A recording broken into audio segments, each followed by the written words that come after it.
wonder when I'll be as tall as my big sister.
There she is!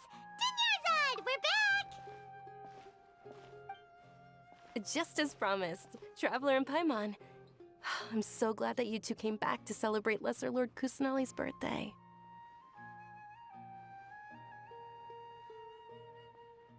Indeed. The festival's tomorrow. We've been preparing for so long that I can't help but feel a little nervous. There's no need to be nervous. Paimon's sure that Lesser Lord Kusanali will feel everyone's gratitude. Thanks, Paimon. I hope that everyone who comes to the festival will also have a good time. Speaking of which, did you manage to make your way to Port Ormos? Discover anything over there? Of course we went. A lot of things happened there. I see. Sounds like you two had another exciting adventure. If there is another chance, I would love to join. My lady, if you went to Port Ormos in your current state, we'd both be in for a lifetime of trouble. Dia! You were eavesdropping! It's called covert protection. Keeping an ear out for what's going on around my employer is part of the job. It's all right, Dia. I merely said I would like to go. I know better than to think my body could handle it. The festival's tomorrow. I've been doing nothing but causing trouble for you. So Dia, please take some time to relax. I'll be fine. Even when you put it that way, it still doesn't feel right. Don't worry, my guardian knight. Okay, fine, but only tonight. Tomorrow's a big day, and many no-good scumbags are gonna try to take advantage of that. Ah! Oh, you two must be exhausted from your long journey back to the city. My apologies for not realizing this sooner. I've already prepared a room for you to rest. Please follow me. Whoa, you're so thoughtful. Paimon's so ready.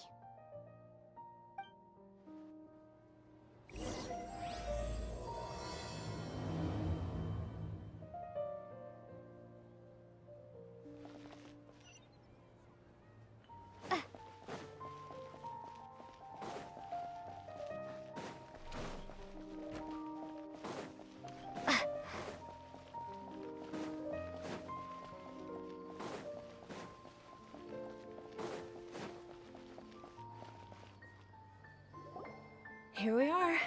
It's also fairly close to where I've been staying. It looks really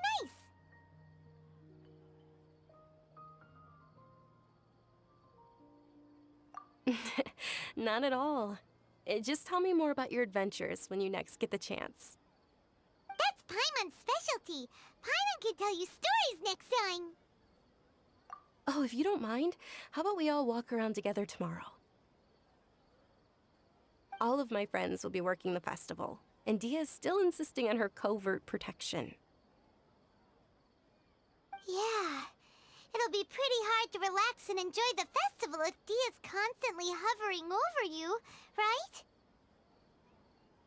Then let's meet at the nearby bazaar first thing tomorrow morning. Have a great night. It's a deal. Good night, Dunyarzad. I may be too excited to fall asleep tonight. See you tomorrow.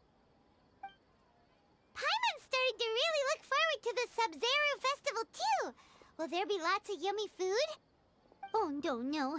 Thinking about food is just gonna keep Paimon up all night. The earlier we sleep, the better. Let's go inside, traveler.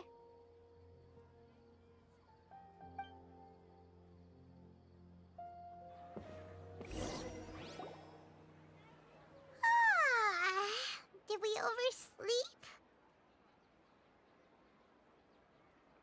We should go meet Dunyarzad right away.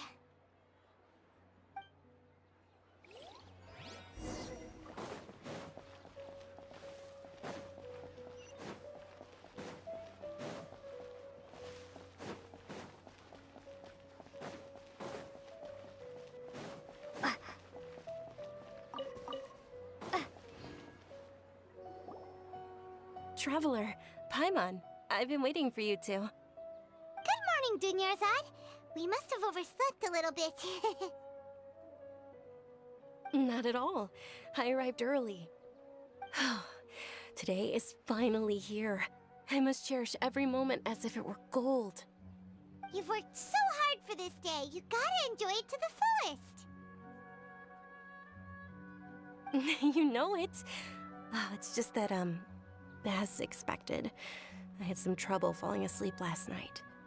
I'm hoping my body won't be too much of an issue today. Well, shall we? Let's start with the stalls over there.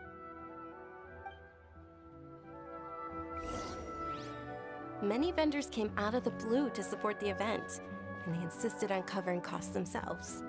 Let's go give them some business. They paid for everything out of pocket? Oh, sounds like they're not in this just for the Mora. They all said that contributing to a lively festival atmosphere is more important than money. Especially since we don't often get to celebrate Lesser Lord Kusanali's birthday. Ooh, they're selling food over there? This is a stall offering foods from the Haftmewa feast. Oh, you could tell straight away. I thought most people nowadays wouldn't know. Mushrooms, flowers, and all kind of fruit? It's all vegetarian stuff. Oh, Paimon's a little disappointed. So, what's the Haftmewa feast you mentioned just now? It's another Sub-Zero's festival tradition. People used to set their tables with 7 different foods. Generally speaking, the most common selections were foods like Rukashva mushrooms, Nilopala lotuses, Sumera roses, Sunsetias, Kapulatas, Hara fruits, and Zaytun peaches. So, the Sub-Zero festival is a vegetarian holiday? You don't have to be a vegetarian to enjoy the spread. We just use the 7 foods to symbolize the 7 virtues of the Dendro Archon. Wait, but if that's the case, if Sumero uses vegetarian food to represent the Dendro Archon, then wouldn't the Pyro Archon's festival be full of food like roasted fowl, juicy meatballs, grilled steak? Oh, Traveler, we have to go to Natlan as soon as possible! I hope your wish comes true one day, Paimon. Thanks! Alright, how about we also check out some of these other stalls?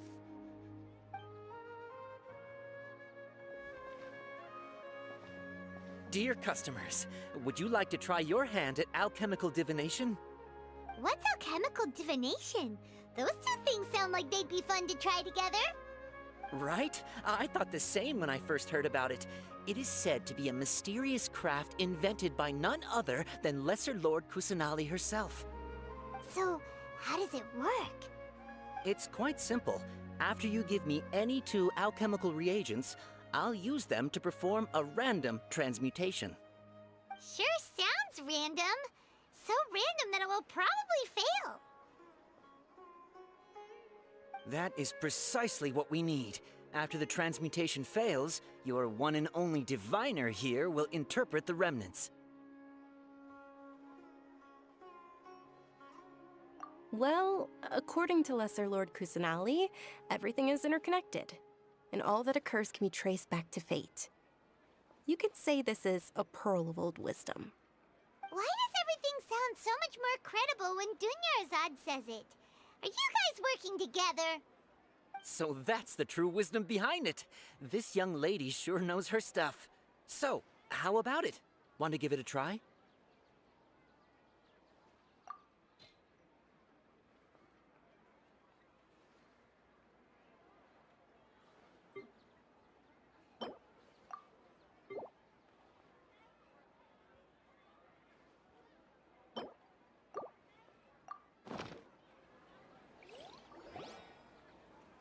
Okay, one moment. It's the moon. Paimon wants to take a look too! Is it? It looks more like a pie that Paimon bit into. Generally speaking, the moon signifies... It means... Wait a moment. Is he really looking it up in a book? Oh, I remember now. It means illusions and lies. Illusions and lies? That sounds rather ominous. Yes, but this book says that if you trust your intuition and overcome your fears, the sun will surely rise. He's not even trying to hide his book anymore. Naturally, fate will only ever show you the beginning of a journey. It is up to you to forge your own ending. Oh, thank you so much. I'll keep that in mind. Oh, it's nothing. I'm just learning as I go. Guess that was still pretty interesting. Okay, on to the next stall. They say the Sub-Zerus festival was very lively a long, long time ago. Large flower carriages used to parade through the city. As they headed towards Port Ormos, people would throw flowers, candy, and liquor all along the way. Dunyarzad's eyes are sparkling right now. I wish I could have seen that spectacle. But if you ask me, I'm sure Nilu's Dance of Sub-Zerus will be just as impressive.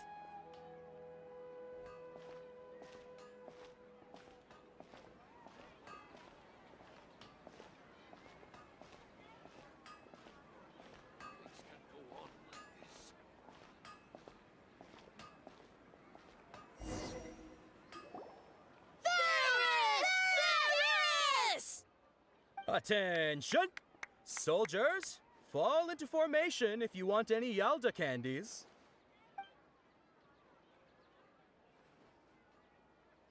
It's a weird guy with a weird hat! Hey, it's Dunyarzad! Wow! Miss Dunyarzad, the children love you even more than the Yalda candies. In the few short days it took to prepare for the Sub-Zerus festival, the children have all grown very fond of you. The Hallowed Night of Flowers. It's an honor that you know my name. Attention!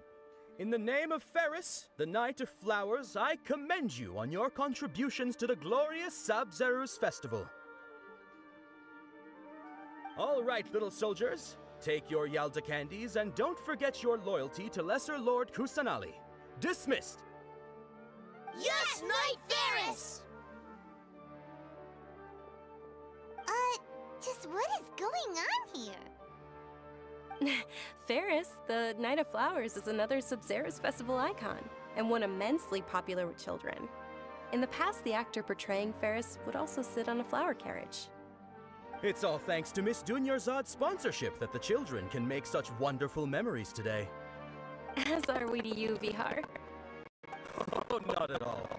Oh, speaking of tradition, do you want some Yalta candies? They're a festival staple, and I happen to have some boxes readied here. Take a look and pick whichever one you want. Whichever one. Don't these boxes all look the same? That is the fun part. Each box contains a random flavor. It's up to the luck of the draw. Flavors include lavender melon, hara fruit, sunsetia.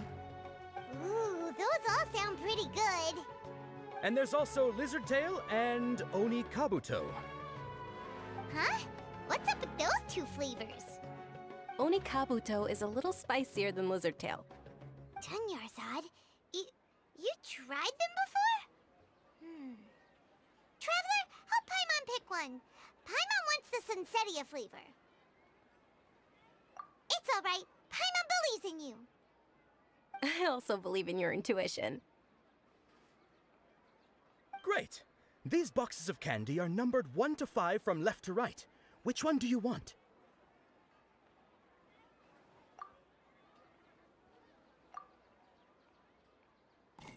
Attention! That's unfortunately Oni Kabuto. Oh, Paimon thought you survived so many epic battles because you had incredible luck. But looks like Paimon was wrong. The Sunsetia flavored candy was in box number 4. How about this? The most important thing is that everyone has a good time at the festival. So please, take both boxes. Really? Thanks a lot, Knight of Candies. It's Night of Flowers, not Night of Candies. Paimon really wilted the carriageless Night of Flowers. They all basically sound the same. We got our candy, so let's keep going. Oh, actually, I just remembered that I left something behind. Since you're here, can you come with me to get it? Dunyarzad, you probably forgot because you're so excited about the Sub-Zero's festival. How embarrassing.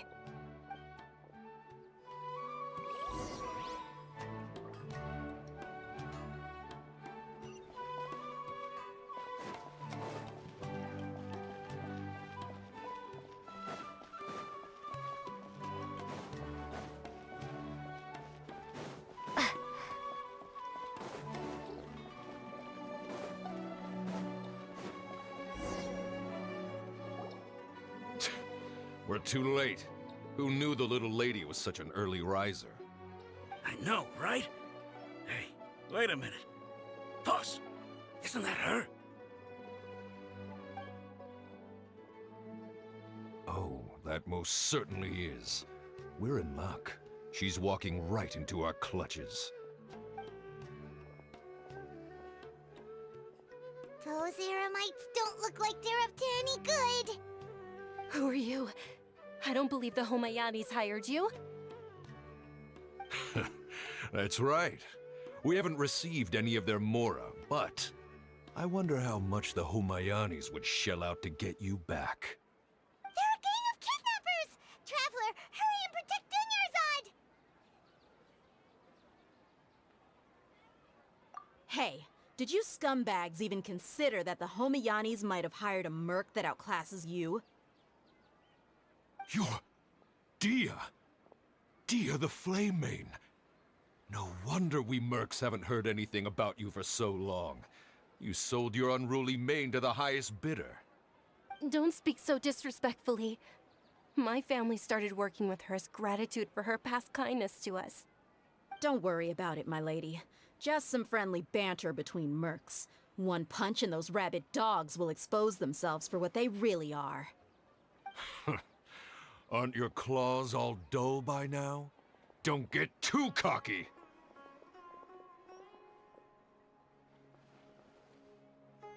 Traveler, take Miss Dunyarzad to a safe location. No, we're gonna stay and help. There's too many of them.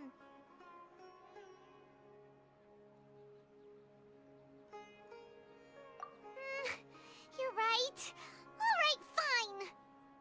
Please be careful, Dia. Don't waste your time worrying about me. This is my job. Look out for yourself. After I've wiped the floor with them, I'll go find you all.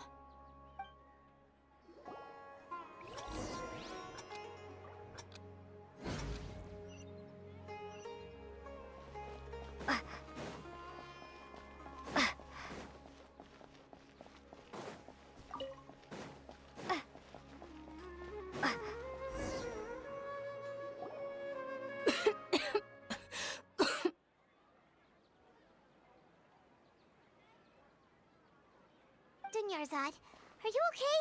You look a little pale. Are you in shock? I'm fine. My body always reacts like this whenever I exert myself too much. You sure you're okay? I'll be fine after some rest. I'm more worried about Dia. After all, none of this would have happened if I hadn't insisted on coming out today. Yeah, don't worry.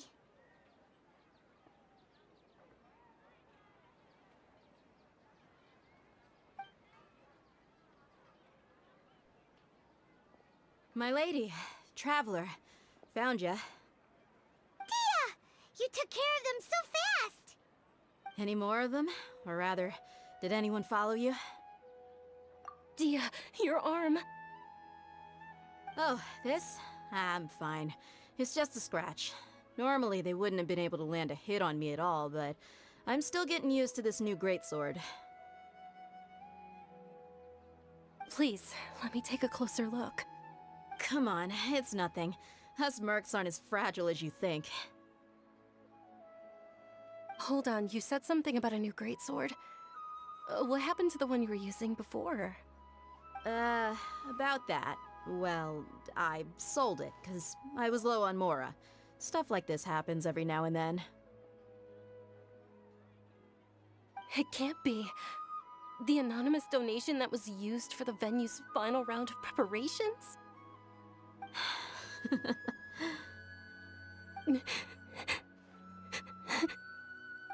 Hey, Miss Dunyarzad, I wasn't trying to make you cry. I'm not gonna lose my commission because I made my employer cry, am I?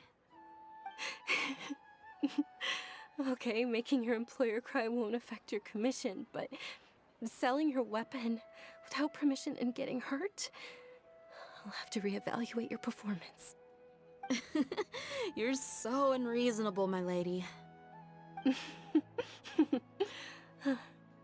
Thank you very much, Dia. Don't be like that. I get embarrassed really easily.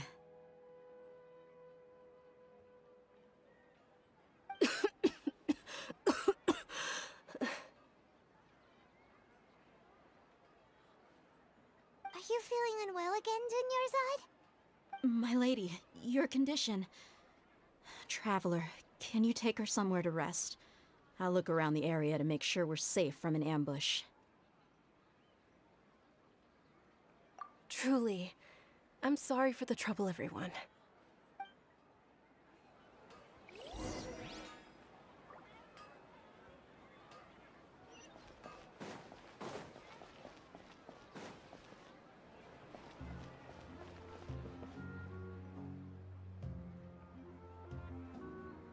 Ad Astra Abyssosk. Welcome to the Adventurers Guild.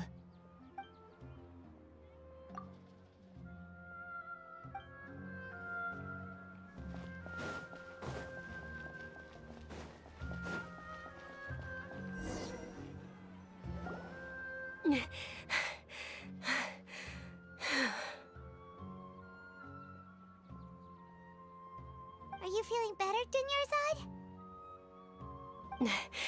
Yes, much better. Just give me a few moments and I'll be good to go.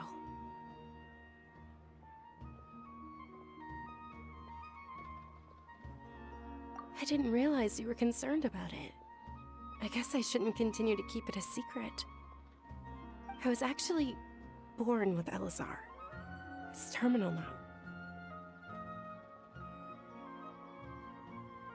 Can't believe it's Elazar!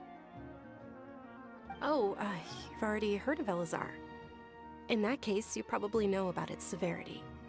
Sumeru's current medical advancements still haven't been able to find a cure. The disease's progression can only be delayed through environmental therapy. Dunyarzad. There's no need to be sad. I've always lived with Elazar, and I came to terms with it a long time ago. Compared to the simple fact that I'm afflicted with this, its effects on my life have been much more painful. I know that my family loves me dearly. They've done all they can to provide the best environment for me so that I can live for that much longer. However, I know I will one day succumb to this. Did you know? Before I ran away from home this time, the world outside of my home didn't even know that I existed. Since I was a child, all I could do was sit on my bed and stare at everything outside of my window. I'm sure my family's worried and disappointed in me for running away, but I just didn't want to have any regrets. I wanted to meet other people. To me, there's nothing more beautiful than being able to meet and speak with others. Not to mention the incredible time spent preparing for the festival. The joy on everyone's faces here, and all the support I've received from friends like Dia. This way, when my final day does arrive, it will be less sorrowful. At the very least, many people will remember that I once existed in this world, right? As long as you don't forget Paimon. Paimon also won't forget about you. No. Even if you forget Paimon, Paimon will still remember you. Thank you two so much. I apologize for the depressing conversation. This is out of character for me. To be honest, Lesser Lord Kusanali gave me the courage to do all of this. If it weren't for her encouragement, I wouldn't have taken that first step.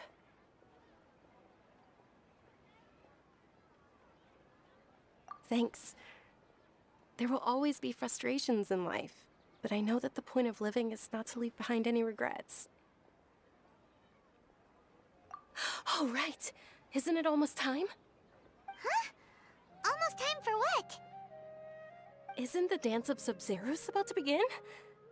It's the part of the festival that I've been looking forward to the most. Nilu will recreate that legendary scene with her most splendid dancing.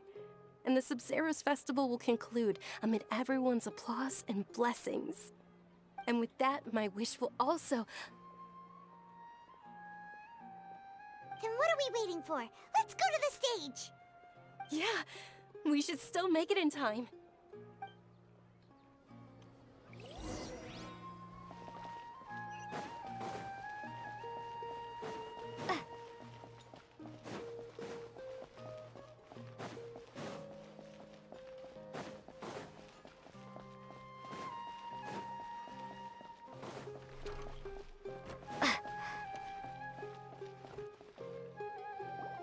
Were you not aware that the law prohibits this type of performance from taking place without prior permission?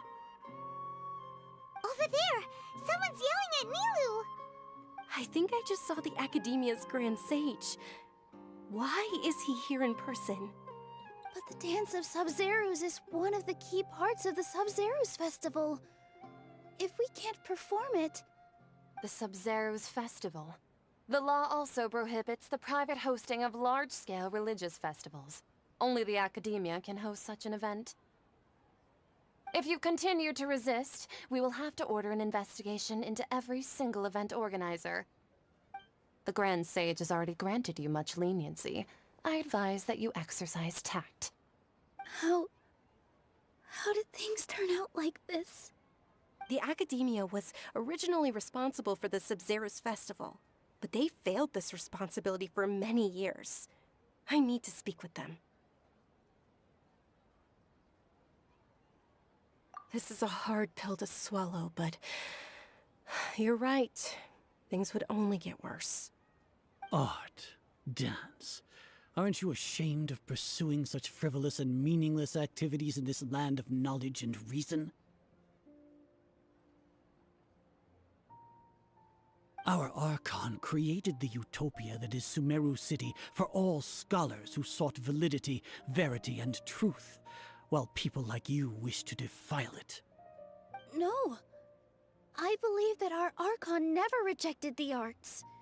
Even the goddess of flowers dedicated a dance to her. With your lack of intellectual credentials, I do not believe you are qualified to debate with me. What you should be doing is finding workers to tear down this ridiculous eyesore.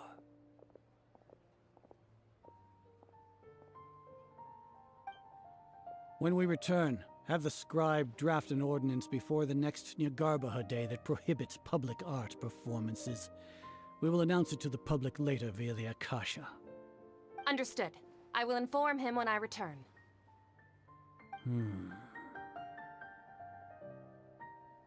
The Sub-Zeru's Festival. Go celebrate the birth of that god to your heart's content. Nilu, are you okay? Oh, Dunyarzad. You all saw that just now?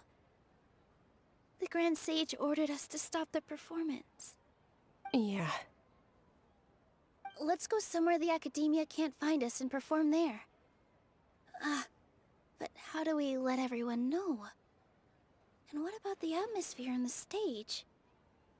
Or we could get people to block them off so they can't interrupt the performance. No.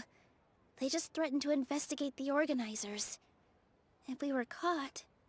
Nilu, it's all right. Don't worry about it. But you've been looking forward to the Dance of Sub-Zero so much. And I know how important this festival is to you. I don't want you to have any regrets. It's okay. Seeing you care this much about my feelings is more than enough. It would be too risky to continue the Sub-Zero's festival at this point. I don't want to get everyone in trouble.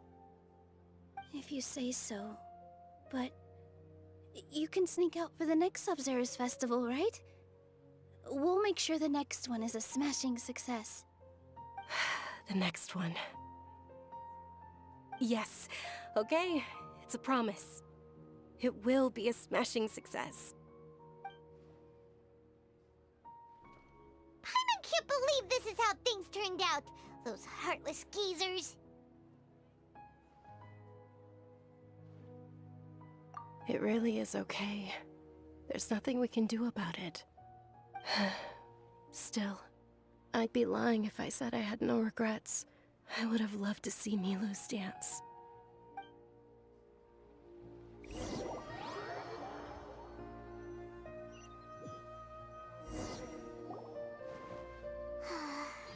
A lot happened today. It's a shame the festival ended the way it did. Nilu and Dunyarzad promised to make the next Sub-Zero's festival a success, but Dunyarzad is running out of time. Yeah.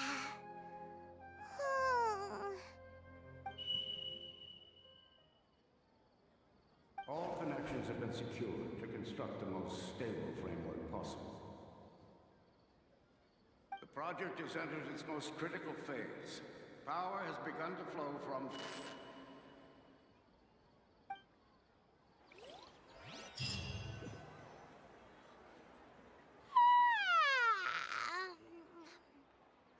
Oh, we're gonna be late! It's all because you wouldn't get out of bed! We should go meet Dunyarzad right away!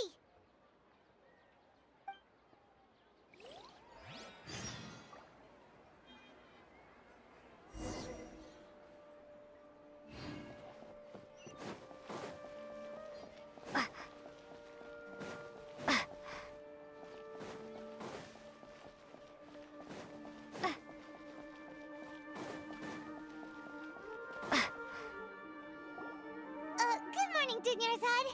Sorry we're late. Not at all. I arrived early. You seem kinda tired. Did you not get enough sleep? I'm doing well. There's no need to worry. Shall we go? Let's start with the stalls over there. Sure! Traveler? Why are you just standing there? Let's get going!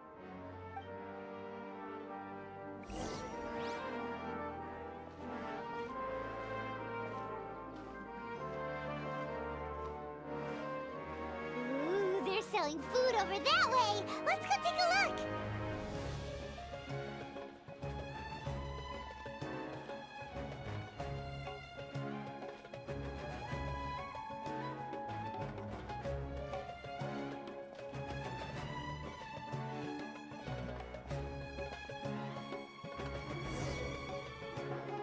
This is a stall offering foods from the Haftmewa feast. You are quite well informed, miss. I thought most people nowadays wouldn't know. They're all plants. Oh, Paimon's a little disappointed. Actually, what is the Haftmewa feast you mentioned just now? It's one of the Sabzerus festival's traditions. People used to set their tables with 7 different foods to symbolize the 7 virtues of the Dendroarchon. Remnants appear to be in the form of the moon. Really? Paimon thought it looked like some kind of food. The moon signifies... It's escaping me for now. Wait a moment. Is he really looking it up in a book? Oh, right. It means illusions and lies. But if you trust your intuition and overcome your fears, the sun will surely rise. Understood. I'll keep that in mind.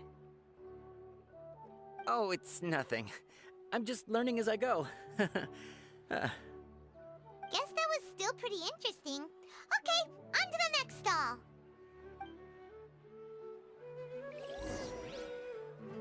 So, where to next?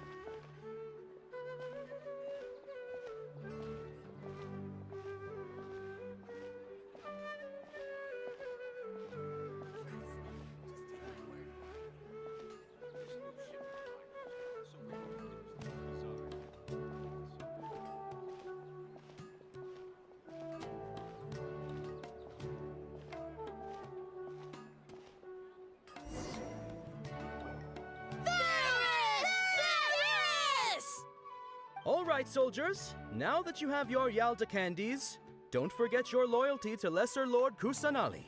Dismissed! Yes, Knight Ferris! What's going on? Is this a play? Ferris, the Night of Flowers, is another Sabzerus festival icon and one immensely popular with children. It's all thanks to Miss Dunyarzad's sponsorship that the children can meet the Night of Flowers. Oh, do you want some Yalda candies? I happen to have some boxes ready here. Take a look and pick whichever one you want. What's to pick? Don't these boxes all look the same? It's not that simple. Each box contains a random flavor. It's up to the luck of the draw. Flavors include lavender melon, hara fruit, sunsetia. Ooh, how interesting. And there's also lizard tail and oni kabuto. Ugh, why do those flavors even exist? Traveler, help Paimon pick one. Paimon wants to eat the sunsetia flavor. Great! These boxes of candy are numbered 1 to 5 from left to right. Which one do you want?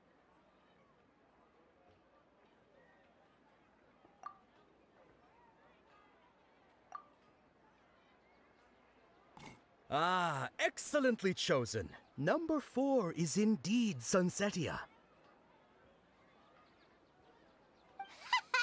Paimon bet you had incredible luck, and Paimon was right.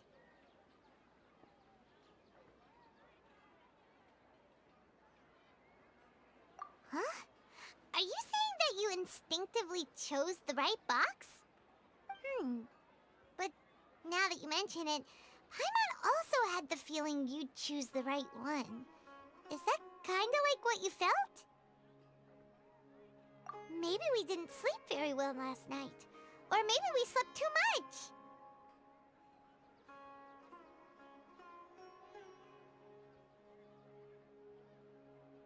Oh, sure. Huh? Where are you going? You're just gonna walk off like that?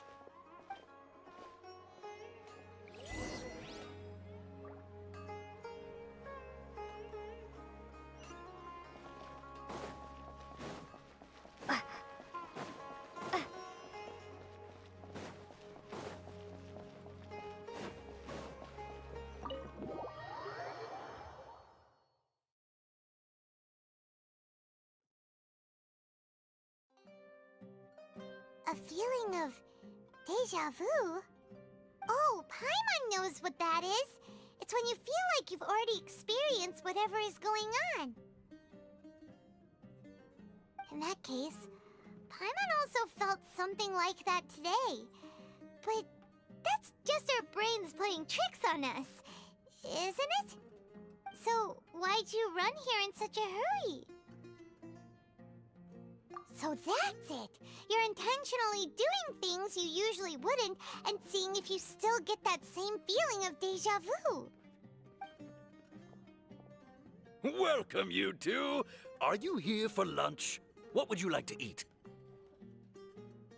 Got it! You don't look like you're from these parts, but I gotta say, you've got good taste. I'll give this order to the kitchen. Charcoal-baked Angelina cake? Isn't it that burned thing that didn't look tasty at all? Oh, Paimon understands what you're trying to do now. You'd never normally order something like this.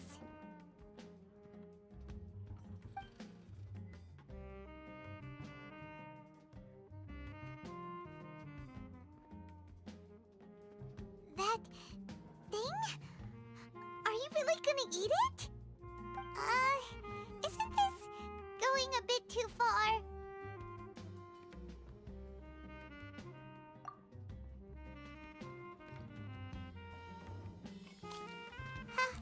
How was it? The look on your face is telling Paimon that it tasted awful. Then, you mean... That's impossible! We were just talking about how gross it looked! So, would this be a case of taste bud deja vu? Paimon also gets the impression that we've been here many times, even though we aren't regulars. How about we go out again and try something else?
Is sitting by yourself on that bench over there.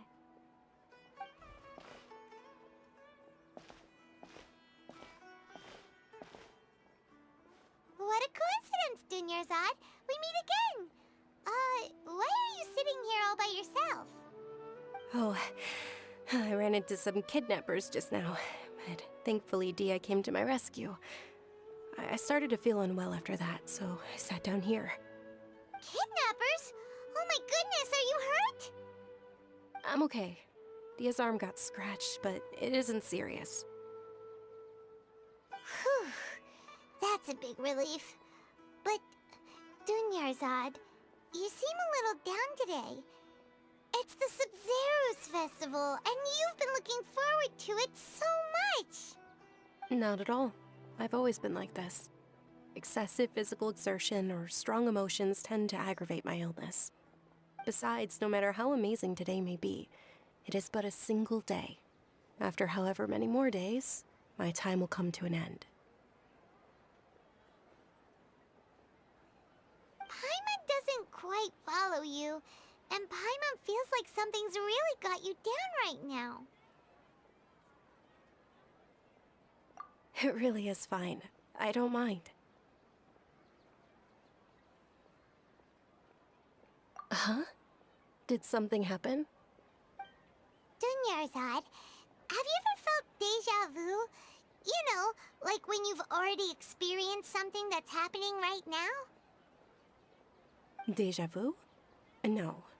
But my days have been the same for years now. Even if I were feeling deja vu, I suppose I would already be used to it. Oh, Paimon sees. Then, is it only the two of us? It's almost time. Huh? Time for what? Nilou's Dance of Sabzeruz is about to begin. Let's go.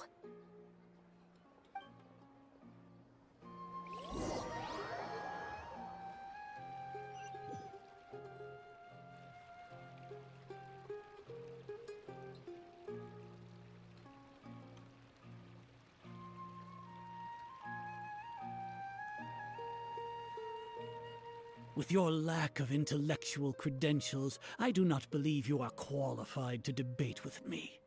What you should be doing is finding workers to tear down this ridiculous eyesore. When we return, have the scribe draft an ordinance before the next Nyagarbha Day that prohibits public art performances. We will publicly announce it later through the Akasha. Understood. I will inform him when I return. The Sabzeruz Festival. Go celebrate the birth of that god to your heart's content.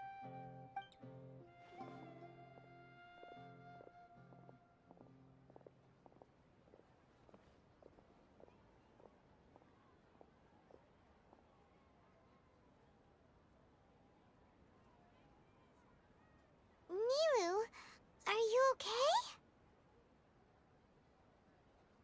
Oh, Dunyarzad. The Grand Sage ordered us to stop the performance. It's okay. There's nothing we can do about it. But you've been really looking forward to this. I don't want you to have any regrets. It truly is unfortunate, but I don't want to cause trouble for anyone. Didn't the Grand Sage say that he might investigate the organizers? True, but... well, okay. I'll just have to try again next year. The next festival. I probably won't be around by then. Wait, what did you just say? No, nothing. I'll be heading back to rest. Thank you for your help, everyone. Paimon can't believe what those heartless geezers did!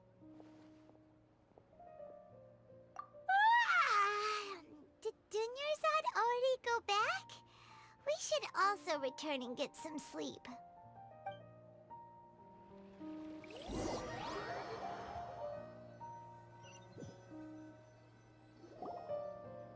So, in the end, you still couldn't figure out what that deja vu feeling was all about? Maybe it really was because of exhaustion. Same here.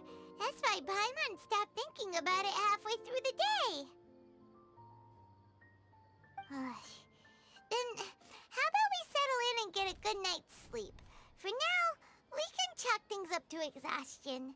We can do more thinking tomorrow. Observing a modest drop in the output of jnana energy, but values still remain within normal parameters.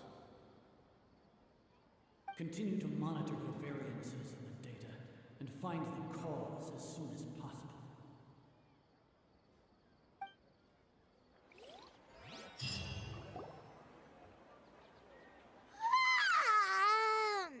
Why does Paimon feel so tired after so much sleep? Anyway, we should go meet Dunyarzad right away.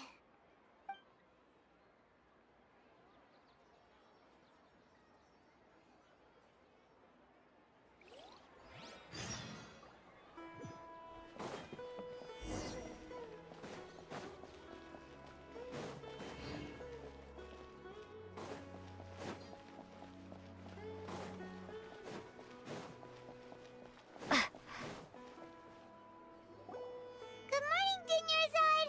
Sorry to keep you waiting. Not at all. I arrived early. Huh? Paimon thinks you sound kinda tired. Did you not get enough sleep? I'm doing well. There's no need to worry. Shall we go? Let's start with the stalls over there. Great idea! Let's get going! Traveler?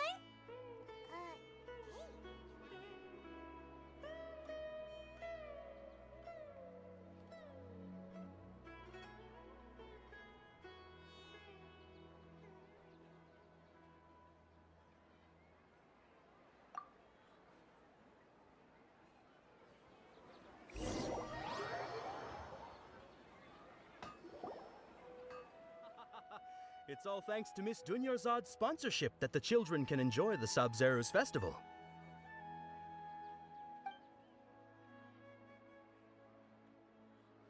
Oh, are you interested in Yalda candies? I have some boxes of candy here. Pick whichever one you want. Not much of a choice. All these boxes look the same. It's not that simple. Each box contains a random flavor. It's up to the luck of the draw.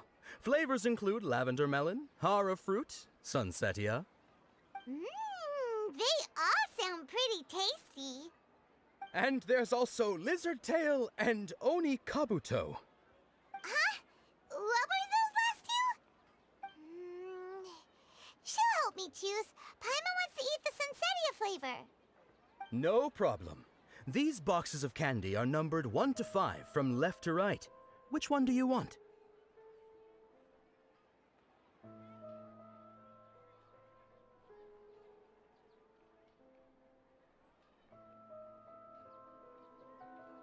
Oh, I like your confidence. No hesitation at all.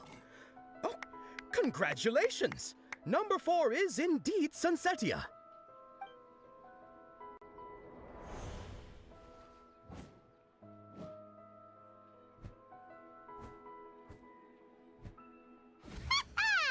Paimon knew she always had incredible luck.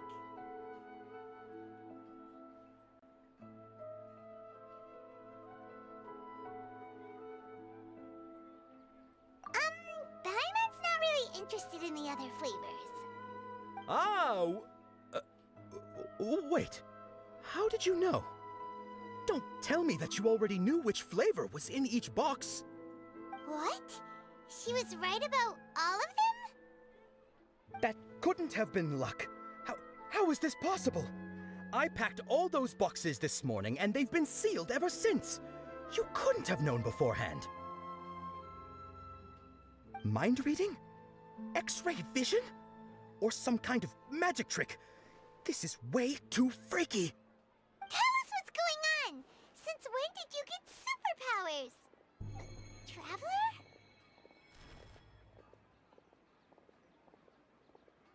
Hey, where are you going?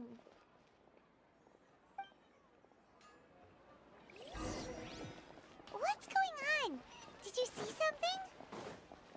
Us leaving Dunyarzad without letting her know is kinda rude, you know.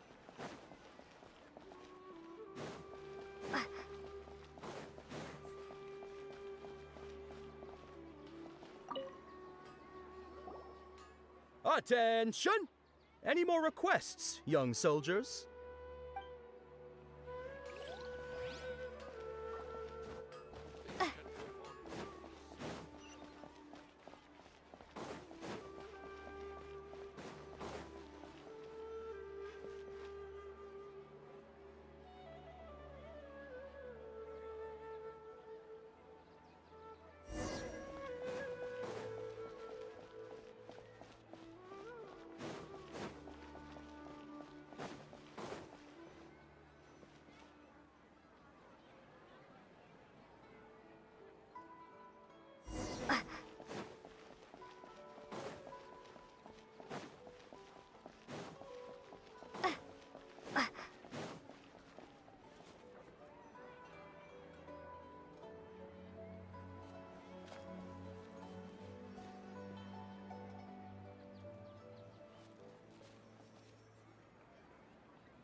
You already know that this isn't your first Sub-Zero's festival, don't you?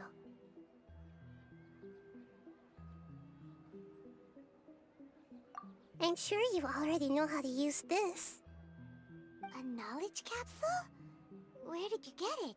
What's inside? You should use it too, Paimon. You know Paimon?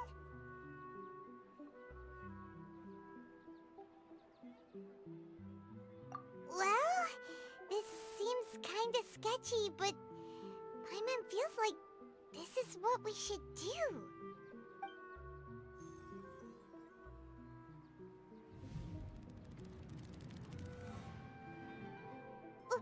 What the?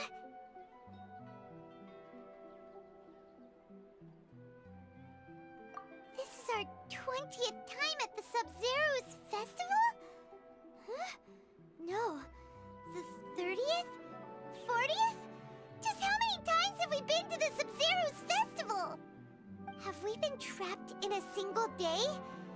If it weren't for you, we wouldn't have even realized. What the heck was inside that knowledge capsule? Your memories are still scrambled? Try your best to remember. This isn't the first time we've met, and I answered that question a long time ago. Let Paimon think. Oh, it's coming back. Meeting you was the real catalyst for restoring our memories, and the knowledge capsule was just your means of showing our minds the way. What about everyone else? Why are you only helping the two of us? Your sense of déjà vu is stronger than everyone else's, yes? As for an explanation, you two received the blessing of Dendro, and you also have special, sensitive constitutions. It was as if a single sheet of paper was separating those memories from your consciousness.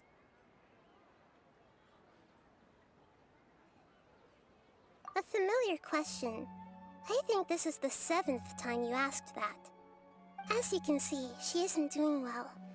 You probably sensed it too. The Dunyarzad you were just with is different from the first Dunyarzad you met. That first Dunyarzad is in front of you right now, and she doesn't have a lot of time left. Looks like you're almost done sorting out your brain. Oh yeah, I'm Nahida. Good, you passed the test. What's happening? You can awaken our memories, and you seem like you know what's going on. Oh, wait, please don't tell Paimon even you don't know. Everything in this world runs in a loop. This cycle is called a samsara. You, me, and everyone else are all stuck inside a one-day samsara. As for the truth, that's on you to find out. If you were told the truth instead of discovering it yourselves, it would literally blow your minds. I don't know how you'd be after that. I can only give you surface-level help, like bits of information and subtle hints. For the rest of the time, I'll be doing all I can to slow down Dunyarzad's illness. She looks like she isn't doing well at all. Her illness gets worse after each Sub-Zero's festival. If we can break out of the samsara, I might be able to save her.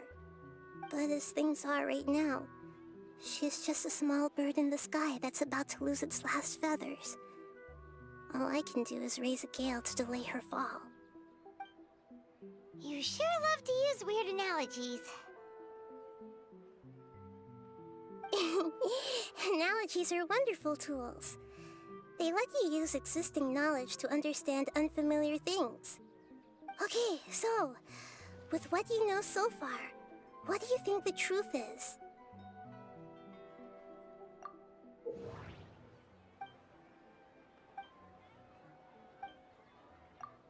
We've already experienced the Sub-Zero's festival many times, and the day of the festival seems to be in a perpetual samsara.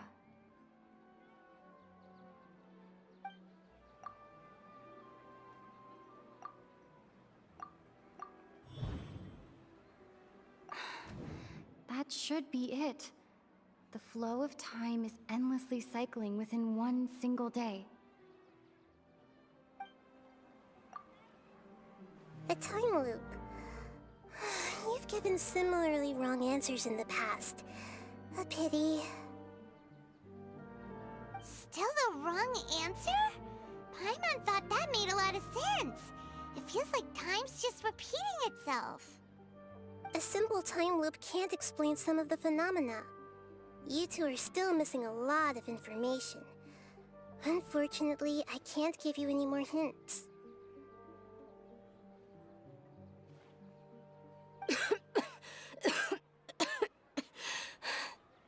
Dunyarzad! The Sabzeruz festival is happening every day, but that doesn't mean we can waste an infinite amount of them. Hurry and find the truth before today's festival ends.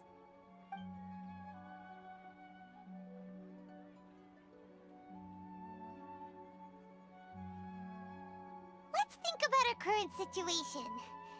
To save Dunyarzad, we have to escape the samsara of the Sabzeruz festival. And to do that, we need to figure out what's happening. The truth. Nahida rejected the idea of a time loop, so we must have missed something, right? Paimon's memories say that we've already done this many times, but let's go talk to people again. It's more productive than sitting here and scratching our heads. Why don't we start with those stall owners?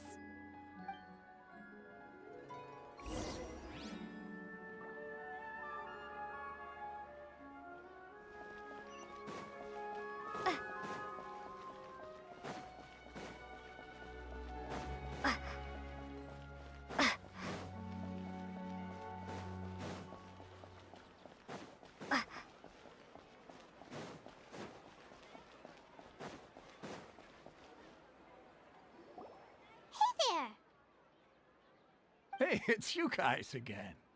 Where's your cultured friend? She's feeling a little unwell. I see. Did you come back to buy something? I guarantee the freshness of my products. I harvested them from the forest just yesterday. Huh? What brought this about? I hurried back from the forest yesterday, and I'm selling produce here today. I haven't felt anything strange. To put it another way, if you really think about it, was yesterday truly yesterday? Did you actually come back from the forest yesterday? What kind of philosophical nonsense is this? Are you two daydreaming? Didn't you know that no one dreams in Sumeru? Go somewhere else if you want to find someone to daydream with.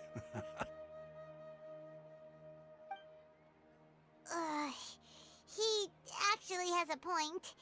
Is this a dream? Is everyone dreaming? True. It's so weird that people here don't dream. Why is that? Anyway, if this all really were just a dream, we would have woken up a long time ago. Let's keep asking around.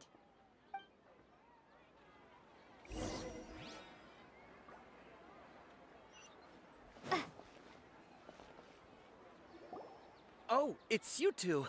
Was my divination so accurate that you felt compelled to compliment me in person?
Ooh, I knew it! I told you, the god's divination is highly accurate. You just hadn't fully understood its significance yet. You're really excited about this, huh? That's exactly why we came back. Help us better understand it. Help you better understand it? Well, that isn't exactly what I excel at. So, you're admitting that you don't have a clue? Anyway, what kind of situation did you get into? Huh? Hold on a second. I thought you guys just lost your wallet or fell for a scam. What you just said, are you serious? Does that kind of thing actually happen in real life? Paimon knew you weren't going to believe it. Marvelous. Truly marvelous. I believe you. Recall the interpretation of your divination, the moon, illusions, and lies. It really felt like an omen. When you say it like that, the divination does sound like it's related to what's going on. Can you read any more into it? I believe that the Archon's revelations are never more than vague hints. Anything more specific is beyond the reach of mere mortals. The book only says, if you trust your instincts and overcome your fears, the sun will surely rise. So that's how it is.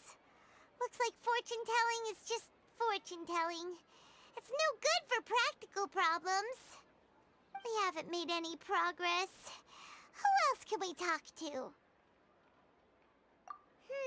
Paimon remembers that we tried talking to her a couple of times, but she always thinks we're playing pranks on her. You think she'll brush us off again? Yeah, if we tap into Dia's strong sense of responsibility as a mercenary, then she'll definitely take us seriously. At this time of day, Dia's probably just finished beating up those kidnappers. Let's go find her.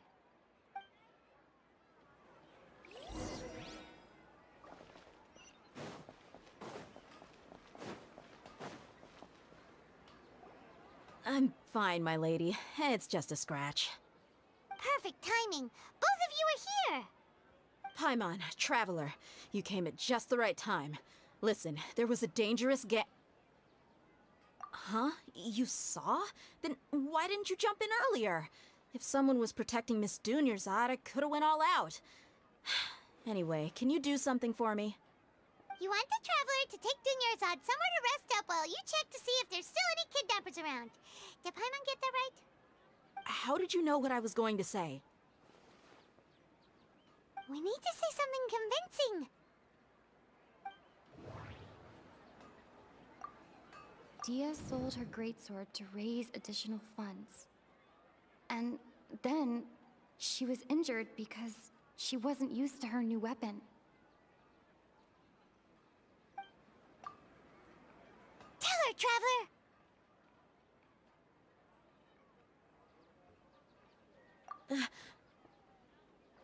I didn't tell anyone about that. Including Miss Dunyarzad. You couldn't have known. And just now, you literally took the words right out of my mouth. What's going on? All right, so this is the situation.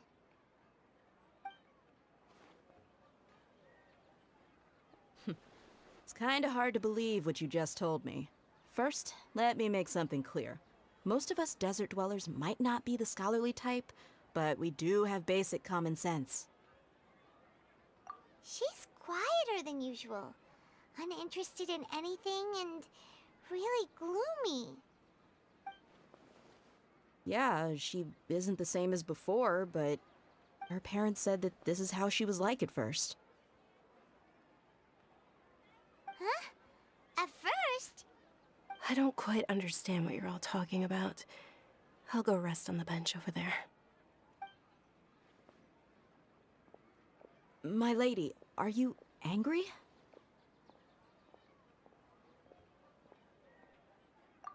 All right, I'll give you the benefit of the doubt since you knew about my greatsword. Let's make this a quick trip. Miss Dunyarzad isn't completely safe here.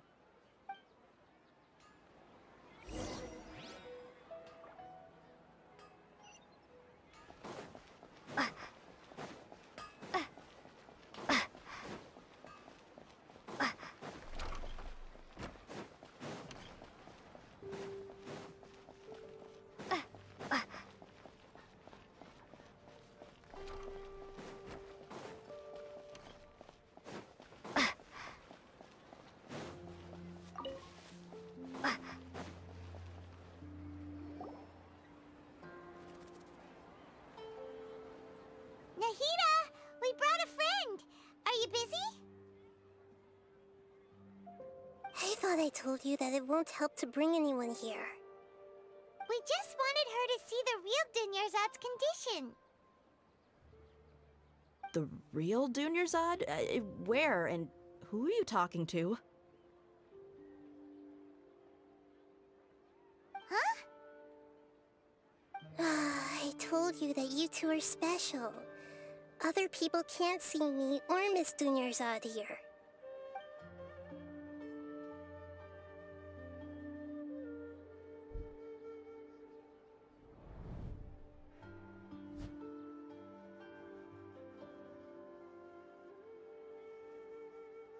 Hold on. Over there. Is that? Wow. How perceptive. Does she have invisible antennae? Miss Dunyarzad, she's lying down here, isn't she?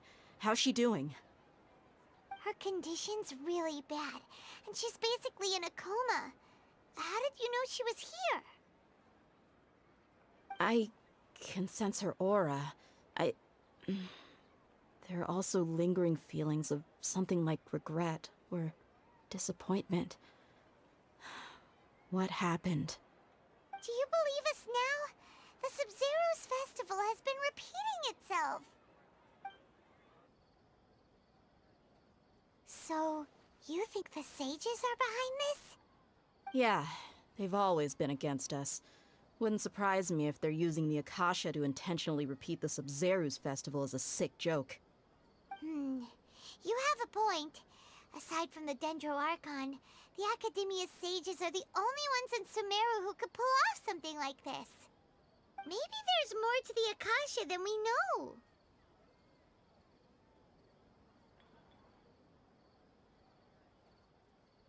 Right! Didn't you awaken our memories using something that looked like a knowledge capsule? That means you must know something about the Akasha! The Akasha relies on the power of a gnosis to operate, as it is the manifestation of the God of Wisdom's power. It compiles the wisdom of the entire populace, and it grants knowledge to the people. A gnosis could do that? No wonder the Akasha is so magical. It's being powered by the gnosis of Sumeru's Archon. So, this Nahida you mentioned, what did she say? She said, and Paimon quotes, "The Akasha relies on the power of a gnosis to operate, as it is the manifestation of the God of Wisdom's power. It compiles the wisdom of the entire populace, and it grants knowledge to the people." Compiles the wisdom of the entire populace and grants knowledge to the people. Wait.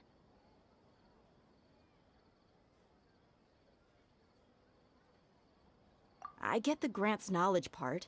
That's what people have always used the Akasha for. But compiling the entire populace's wisdom? How does that work? Did she mean that the sages enter new knowledge into the Akasha? Oh, yeah. That sounds about right. What do you think?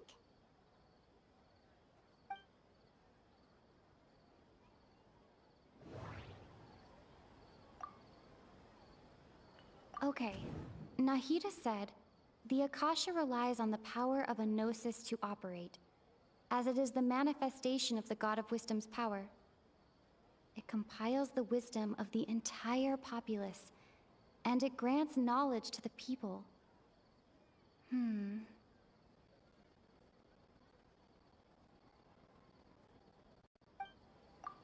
People in Sumeru don't dream. What a strange phenomenon.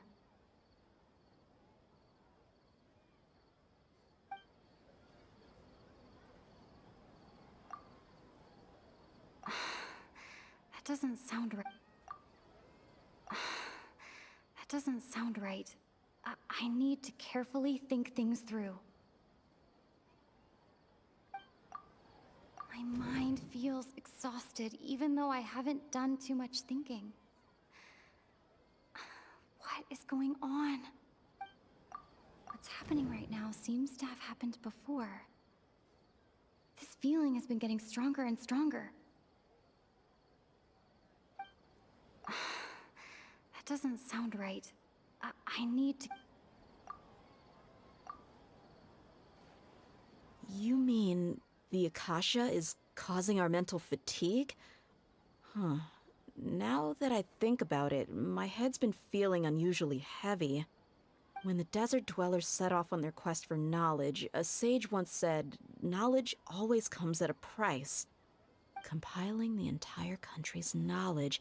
You think the Akasha pulled a 180 and is extracting information from us? Who knows? The Akasha can put knowledge into our heads, so who's to say that it can't also poke around in there? We don't know any specifics. What's the point of doing something like that? Just think about it. If you could combine the knowledge of every single person in Sumeru, then you can basically turn Sumeru City into a single massive brain.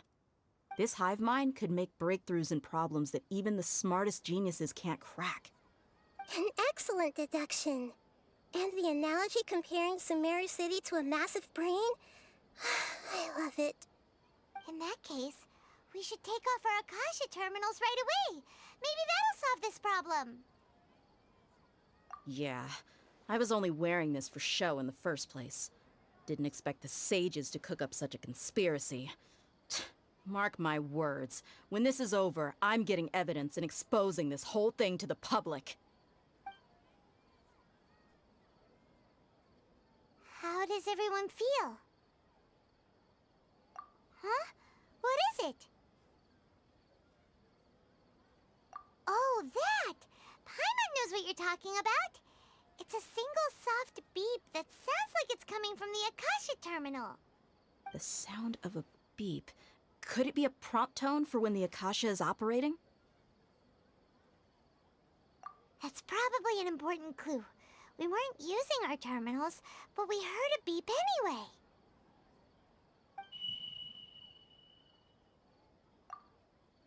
Traveler, did you hear that? I heard it too. Our ears aren't messing with us. There was definitely a beep, but it sounded like it was coming from inside my head. We took off our Akasha terminals.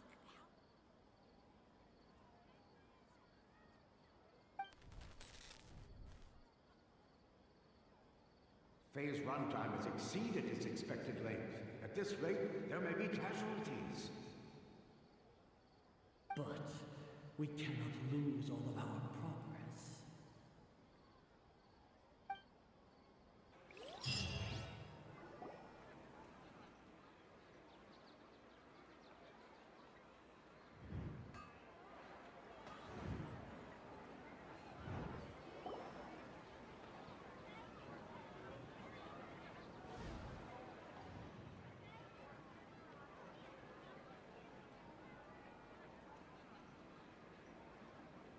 Paimon remembers everything!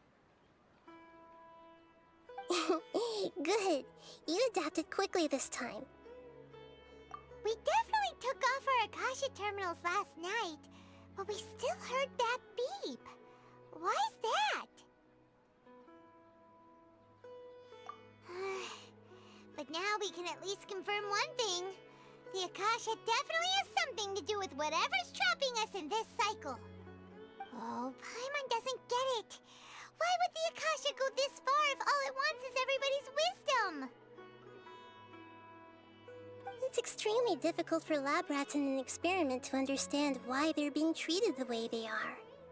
If we're lab rats, then what are you? Nahida, you've never told us anything about yourself. I guess I'm the moon. The moon? Wasn't that the result of our divination?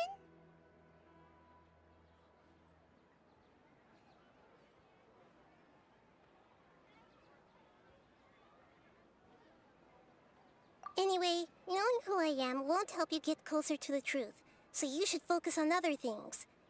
Don't get distracted and miss any clues. Okay then. Dia helped us a lot yesterday, so let's go find her. If Paimon's reading the time correctly, those kidnappers should be showing up soon.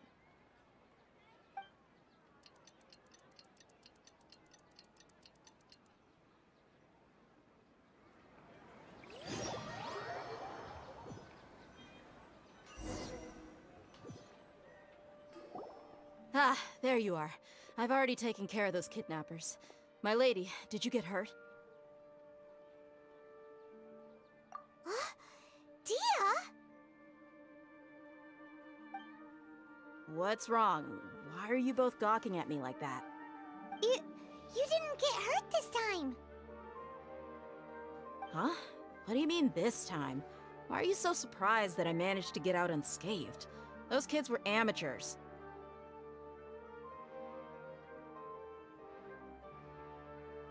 Shh! How did you know about my greatsword? I haven't told anyone about it. Please, don't tell Miss Dunyarzad. So Dia's lost her memories after all.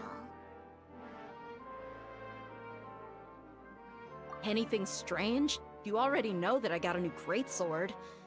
If I had to say something, it's weird how such a new weapon could feel so familiar.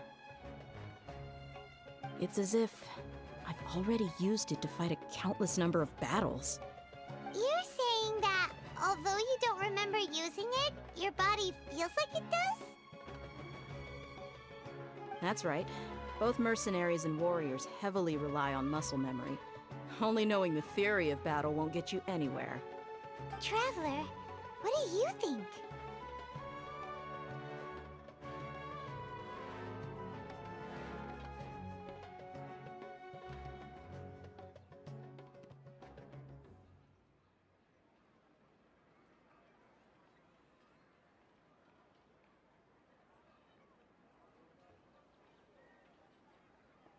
Yeah, Paimon's feeling really hopeful.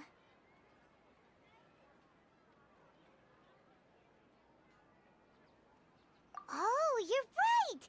Earlier in the samsara, something like this would have never happened. I have no clue what you two are talking about, but it's still dangerous here, so... So you want us to take Dunyarzad somewhere else to rest while you check if there are still more kidnappers around, right? How did you know what I was gonna say? Can you read minds? Forget it. Go and do your thing.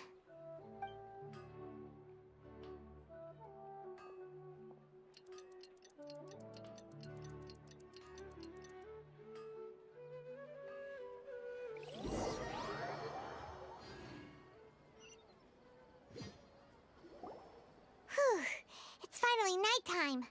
Aside from Dia not getting injured, everything seems to have stayed the same.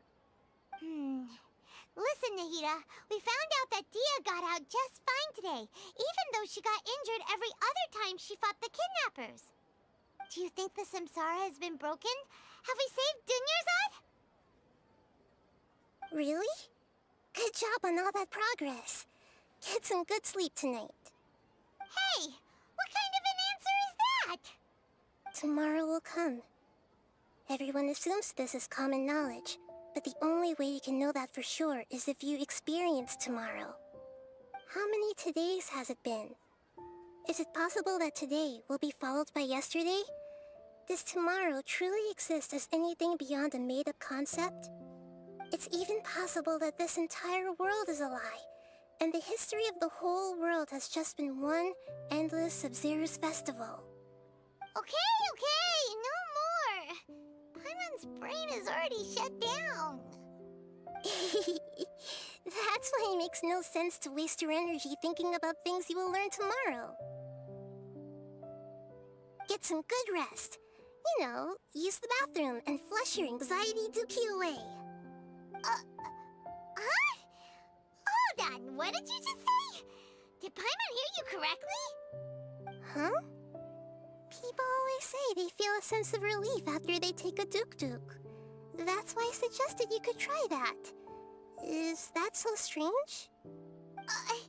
It's so strange and so against common sense that Paimon's at a loss for words.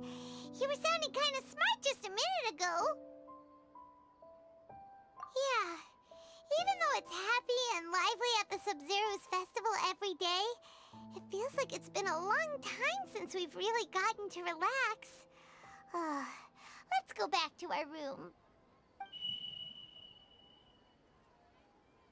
Continue the harvest. Compared to what we stand to achieve, these sacrifices are trivial.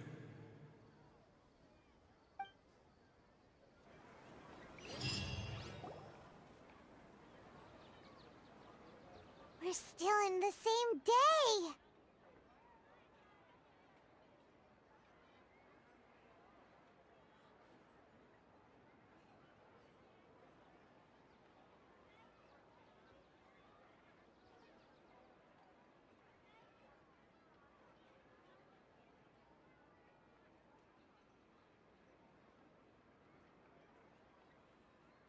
Nahida, you already knew last night that we didn't break out of the samsara?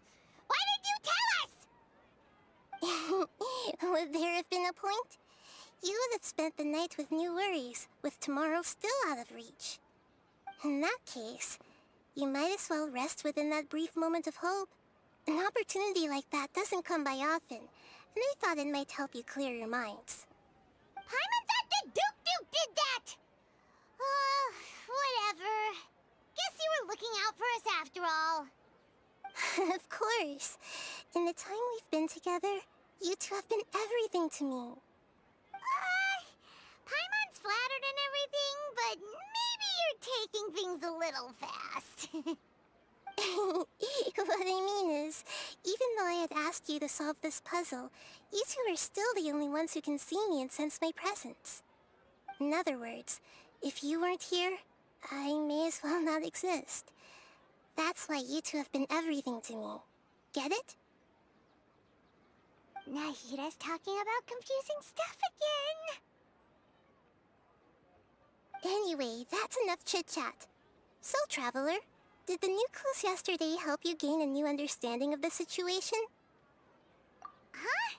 Why are you scrapping your previous theory? Oh, yeah! You're right!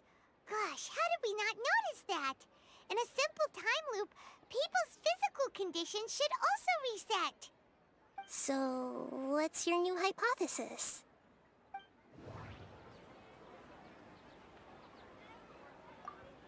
Mercenaries rely heavily on muscle memory. And Dia was able to use her experiences to avoid injury in later samsara cycles.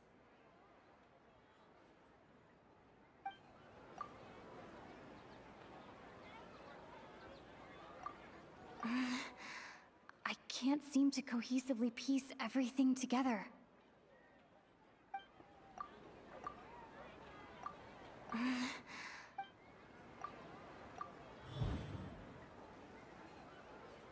If all our memories of a day are erased at the end of that day, then we would unwittingly relive that same day again and again.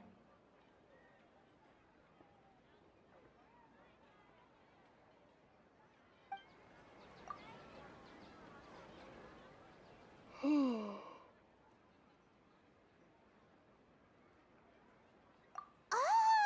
Then the beep we hear every night could just be indicating the deletion of our memories! That's why when we wake up, everyone thinks the Sub-Zero's festival hasn't happened yet! It's already the next day, but everyone still thinks it's the day before! But muscle memory can't be erased. That's why Dia has been getting better at using her greatsword. Now everything makes sense! A brilliant deduction. Nahida, tell us if we're right or wrong.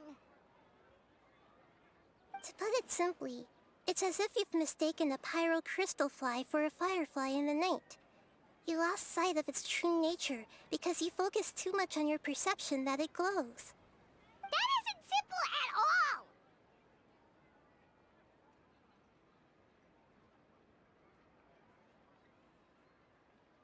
Why don't you go talk to Miss Dia again? You might learn something new. Right! She did help us find our latest clue after all. Let's go!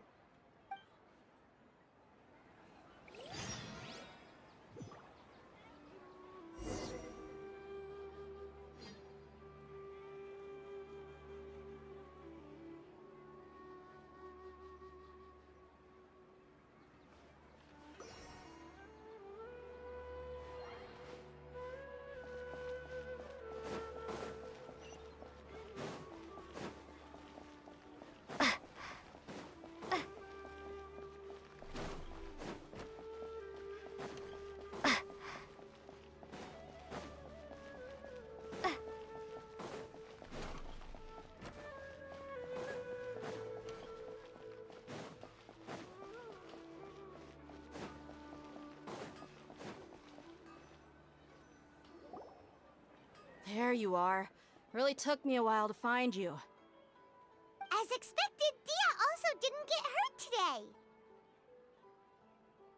Get hurt?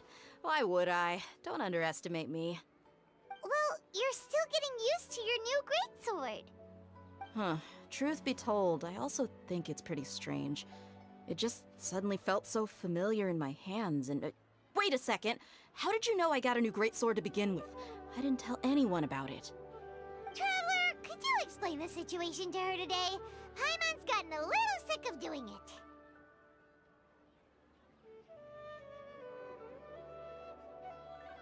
Oh, that works!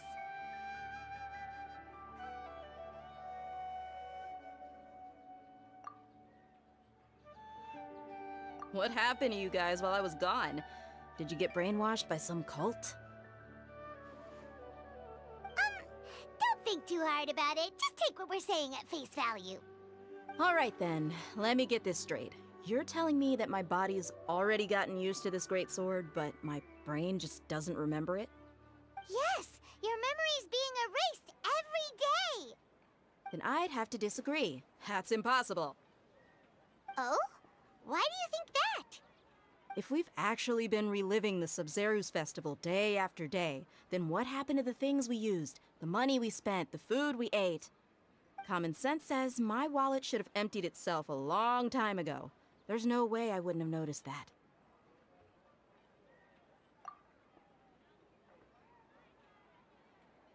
Right. They could use the Akasha to record what everyone did that day, and then use the city's resources to replenish everything. It's not very likely, but it's also not impossible. No, it is impossible. I've got proof. You have proof? Where? You two are surprisingly serious about this nonsensical discussion. Fine, I'll play along for a little longer. Come with me, Miss Dunyarzad. Please come along as well. I still can't guarantee that this area is safe.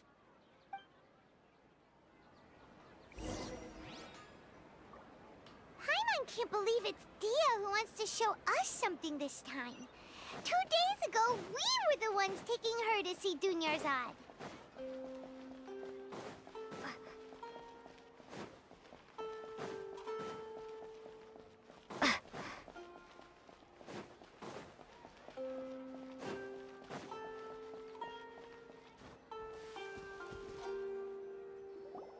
This is it.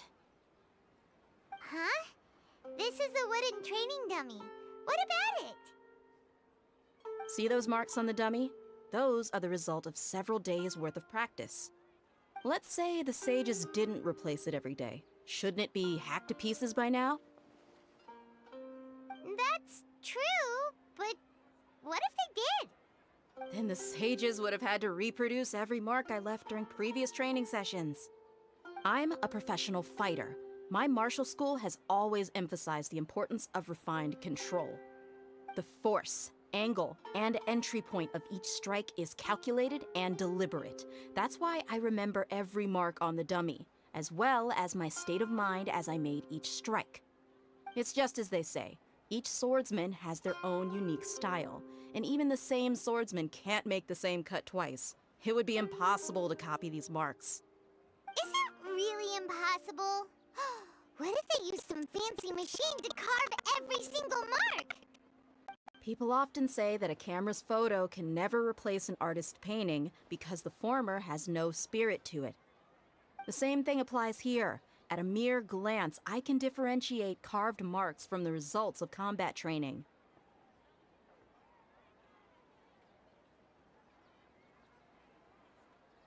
Whew, I hope that cleared things up for you. Hey, is this that new brain-exercise game that's been super popular with the scholars lately? It's surprisingly fun. Anyway, it's getting late.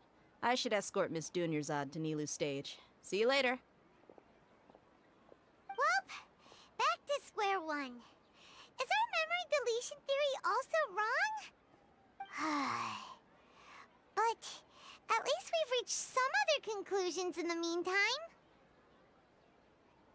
Yep, that's true. So, can we think of any new ideas right now?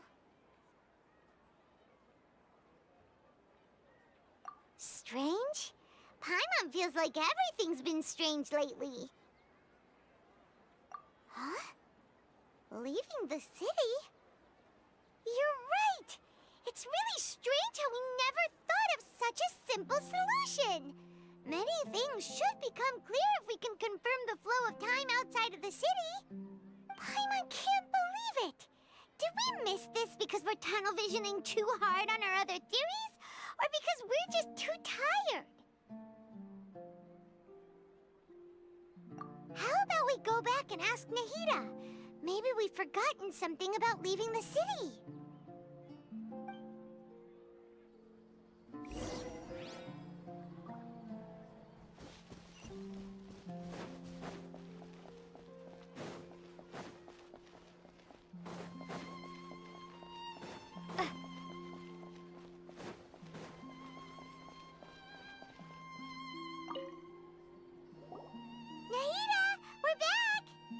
You're back early today.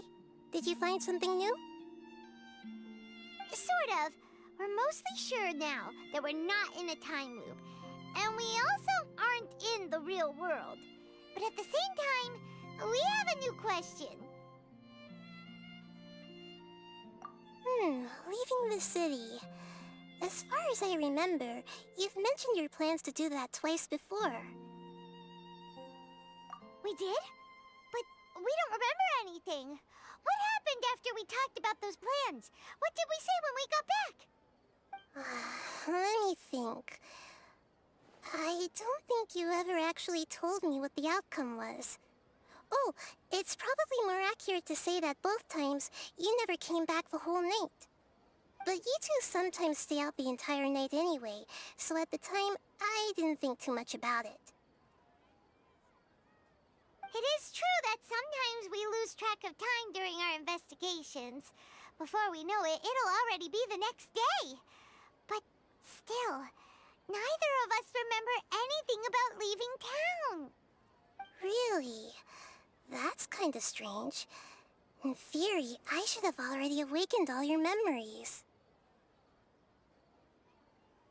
Yep, something here's definitely fishy. Let's get to the bottom of this tomorrow.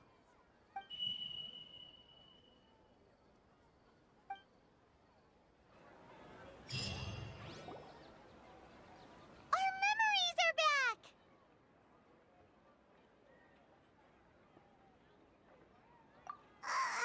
About that.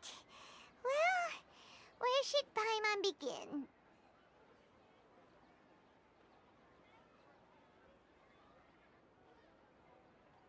Traveler, aside from your memories that were just restored, I have another message for you.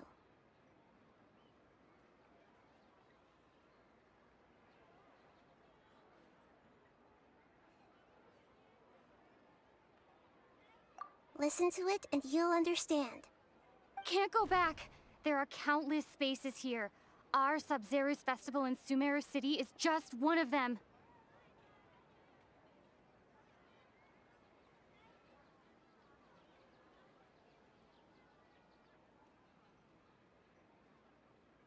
Traveler, you should be missing 2 days' worth of memories.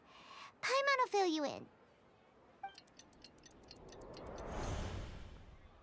It's time to carry out our plan from yesterday. Okay, let's go!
Why can't we leave the city?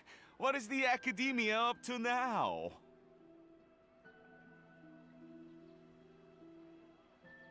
Don't ask me. It's not like I can tell you anything. This is a direct order from the Grand Sage. Just wait until tomorrow. I have a real emergency. My goods have already arrived at Port Ormos. If I don't hurry, they'll be stolen. That's your problem. Make sure you make a request in advance next time. But it's not like you can just predict business matters in advance. It looks like the Academia already announced a lockdown for Sumeru City today. How completely unsurprising. Let's go and question them. Hello, sir. Why can't we leave the city today? Here we go again. Don't ask me. I don't know either. We just received an order that no one is allowed to enter or exit Sumeru today. They didn't tell us anything else.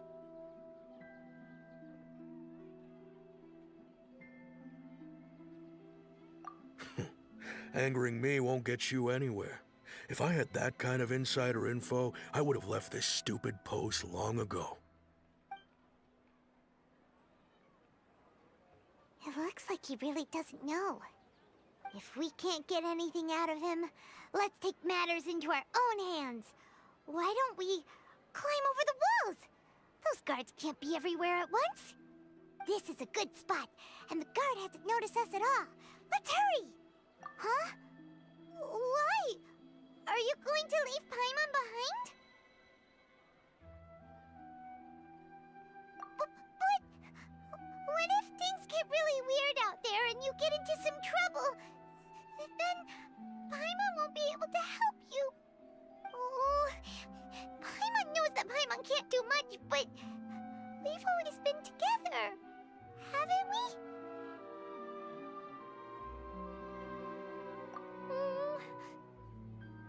Okay. Paimon will wait for you. Promise Miss Paimon that you'll come back as soon as possible. Just a quick look.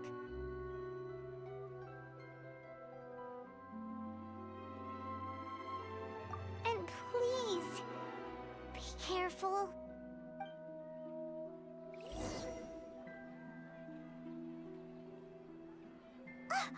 Memories!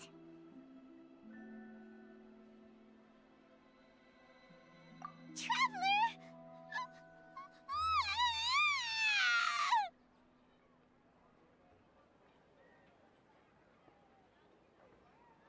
Paimon thought Paimon would never see you again! You just disappeared! Paimon waited for you for hours and hours at the city wall and you never came back! You promised Paimon that you were only taking a quick look!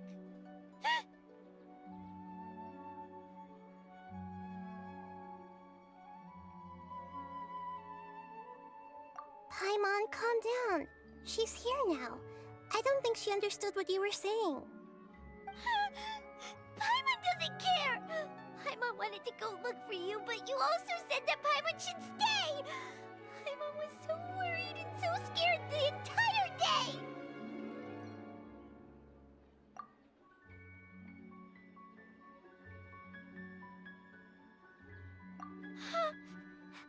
Okay.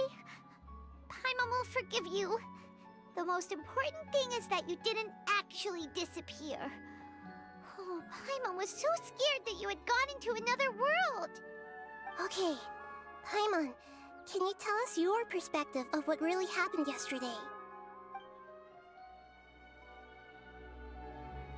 I see. Using two people's different perspectives. After that, you left the city. Paimon kept her eyes on you the whole time, but then you disappeared in an instant.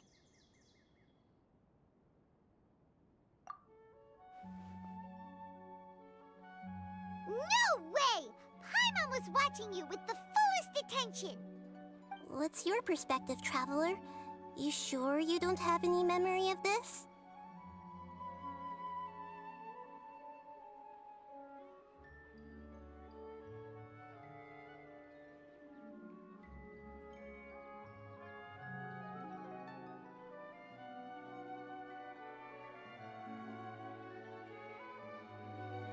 I guess that explains everything.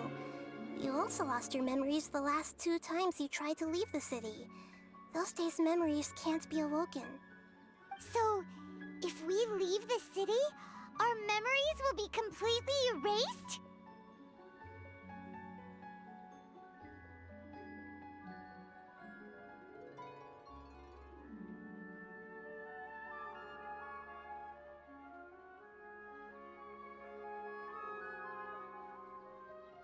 It really sounds like something big outside of the city is being hidden on purpose. But this way, we'll also never discover what's outside. Something like a message? But how can we send it back? Don't look at me like that. I'm not used to being stared at. Well... Okay. You want something that can pass on messages, right? Give me some time and take care of Dunyarzad for me. Yep, now we're talking.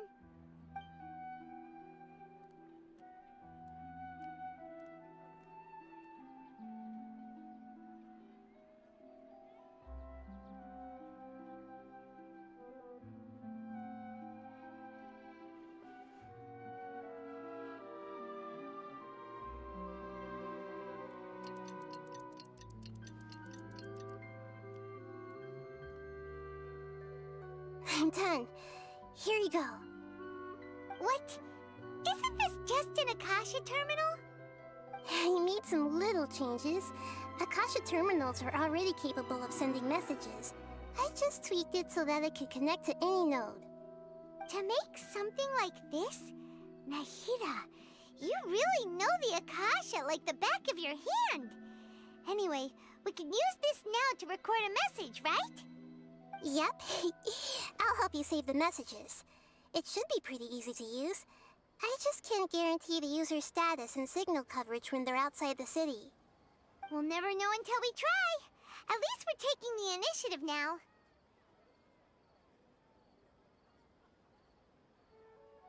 Let's go then! Let's expose those sages!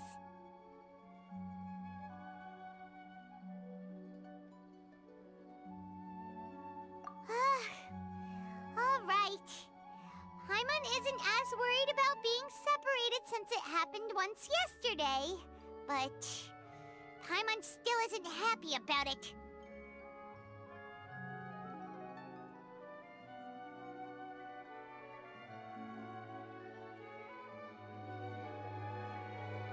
Okay, see you tomorrow, Traveler! That covers everything that's happened so far.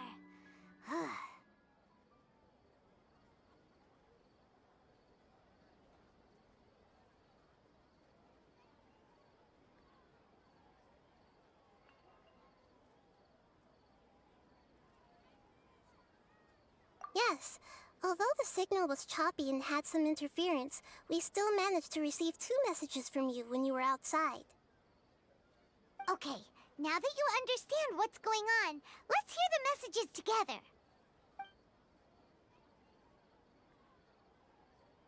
Tigil nyo na yan, tama na.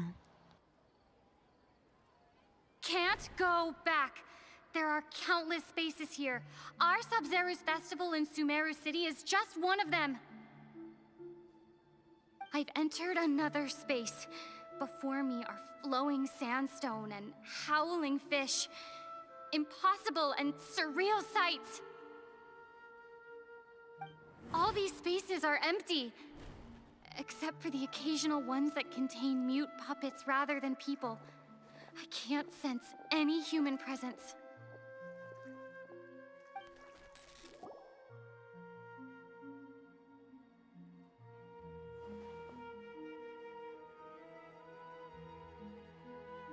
That's one heck of an info dump.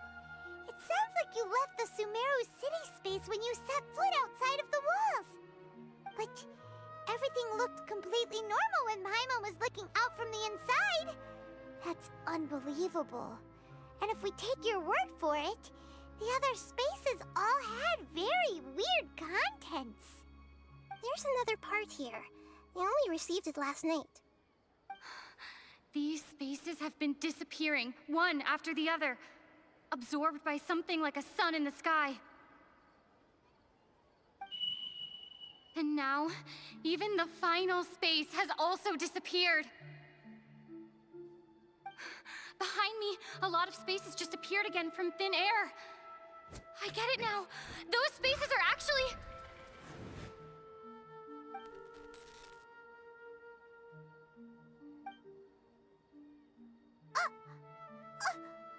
Why did the message end right there? What did the traveler want to say? What are those spaces? Probably because yesterday just happened to end at that moment. Oh, right. Paimon did hear a beep from the Akasha. Did it come from here or from the message? The message. It should have come from the Traveler's Akasha terminal. After the beep, Traveler said even the final space has also disappeared.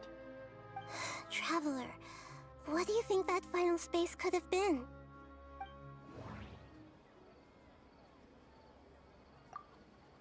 My impression is that each day in this samsara only ends at the sound of that beep from the Akasha.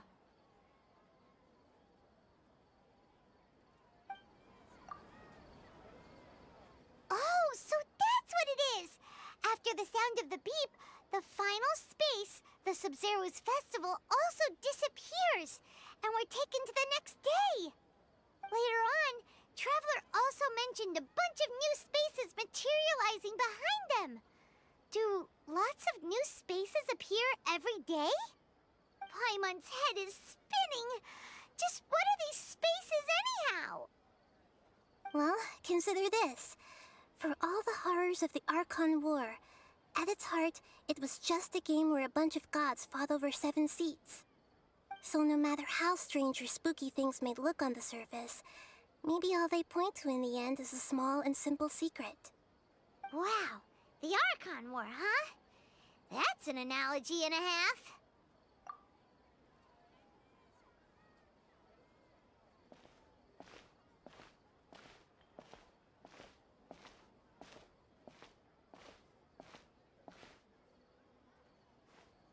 Hey, where are you going?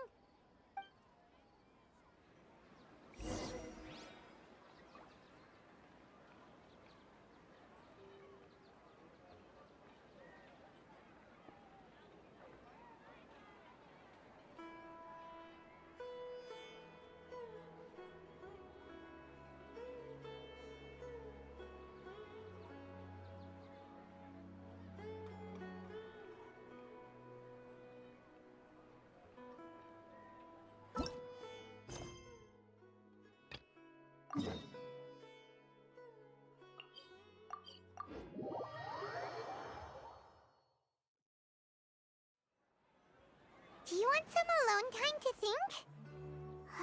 Alright then, Paimon won't disturb you.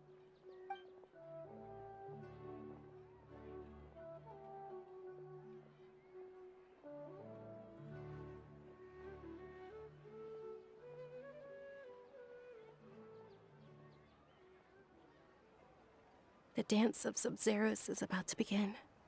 I'm going to go watch it. Okay. Why don't you go ahead, Dunyarzad? We still have some other stuff to do first. Okay then. See you later. Have you figured it out yet, Traveler? Time is ticking away. Awesome! What is it? Paimon wants to know. Oh, wait, no. Let's meet up with Nahida first. You can tell us both together. This time, we're gonna get to the truth.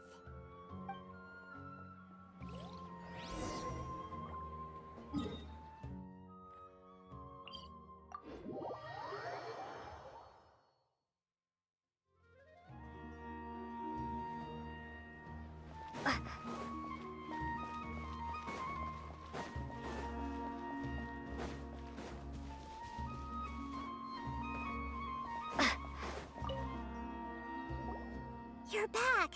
I've been waiting forever for you two. Judging by the looks on your faces, are you ready to take your Sub-Zero's exam and graduate from the festival?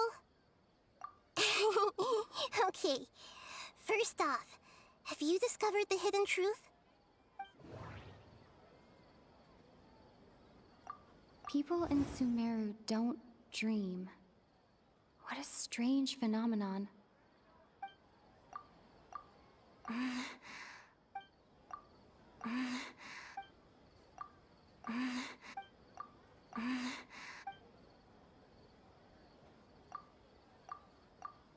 Okay, Nahida said, the Akasha relies on the power of a gnosis to operate, as it is the manifestation of the God of Wisdom's power.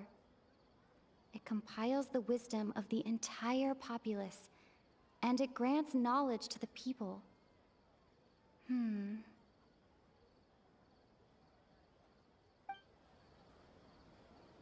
Okay.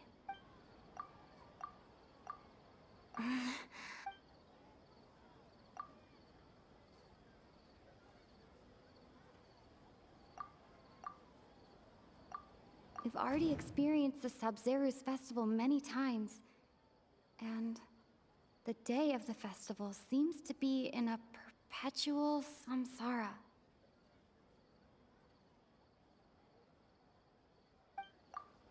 All the bizarre spaces I saw outside the city had one thing in common: a lack of human presence.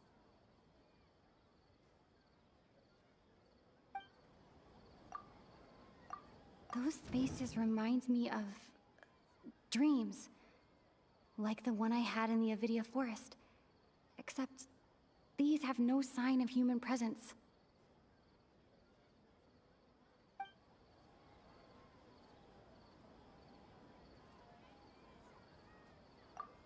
The moon, illusions, and lies. What do they all mean?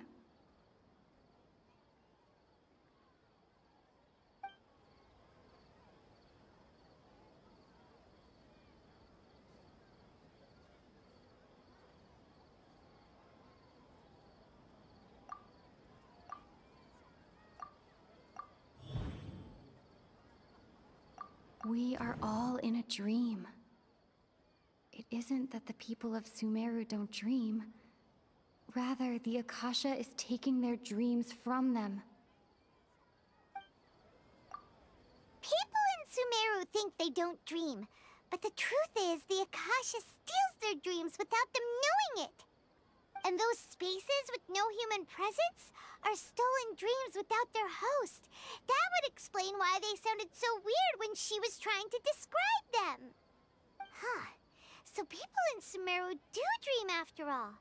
In fact, we're all in one big dream together right now. Correct answer. Now, how did you conclude that the Akasha is capable of this?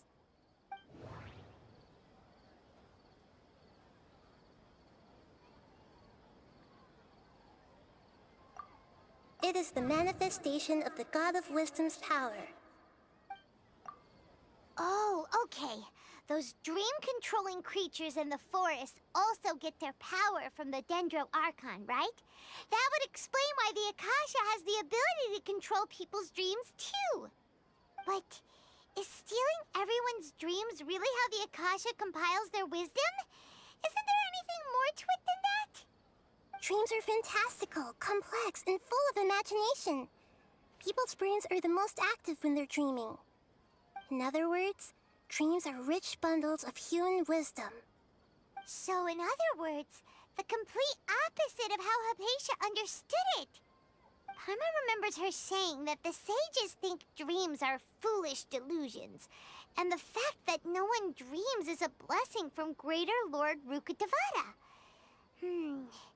So it was all a dirty trick?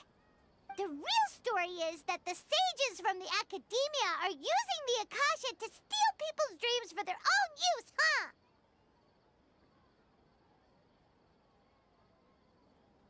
Oh? By the sounds of it, you understand the current situation pretty well. So then, what about the samsara?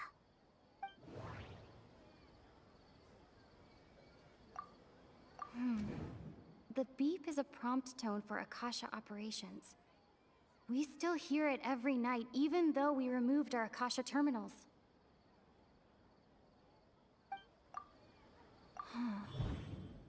Those spaces kept disappearing before my eyes. But as soon as that beep sounded, many more spaces materialized. Those dreamscapes kept vanishing.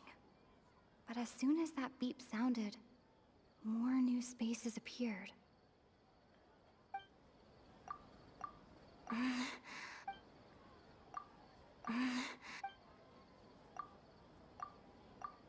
Grand Sage said, go celebrate the birth of that god to your heart's content.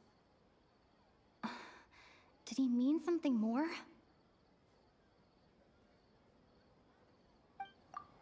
My mind feels exhausted, even though I haven't done too much thinking. What is going on? We've already experienced the Sabzeruz festival many times, and the day of the festival seems to be in a perpetual samsara.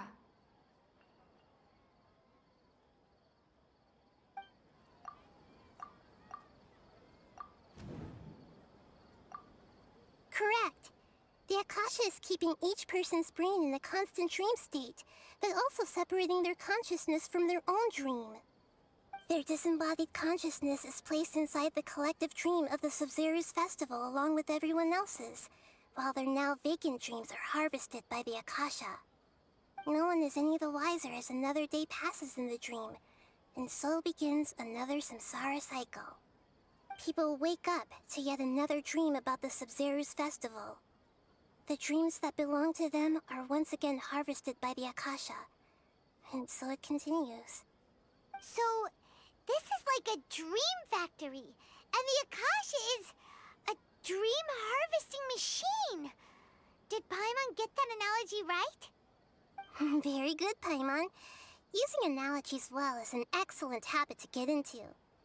Okay, so that beep we keep hearing is actually from our real-life Akasha terminals. Taking off our terminals in this dream doesn't do anything. All right, last question.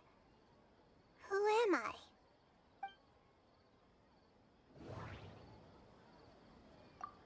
They say that alchemical divination is the Dendro Archon's divine revelation. So then, if Nahida has referred to herself as the moon...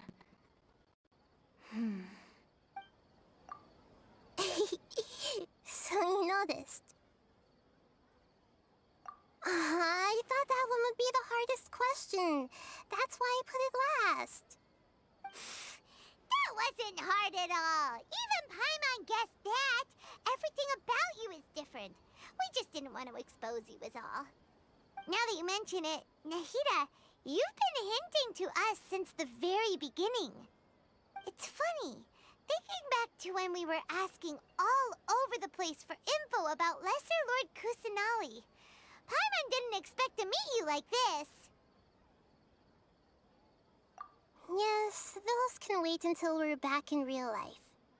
On the other hand, I'd be happy to answer any more questions you have about here and now. You asked me this question before. My answer was, it would literally blow your minds. Now that you know this is all a dream, this answer should hopefully make more sense. Have you heard the saying, don't wake a sleepwalker? Likewise, if someone suddenly had told you all this instead of you learning it on your own, your notion of reality and dream would be thrown into irreversible confusion. I couldn't expose you to that kind of risk. That's why I could only give you very subtle hints and some suggestions. Long story short, I'm really sorry I had to keep you guessing.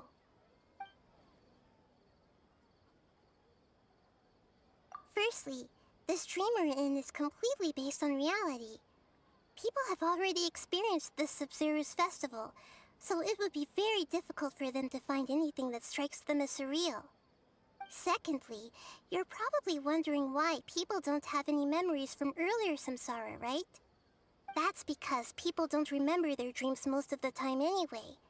And in any case, their actual dreams are being taken away from them by the Akasha.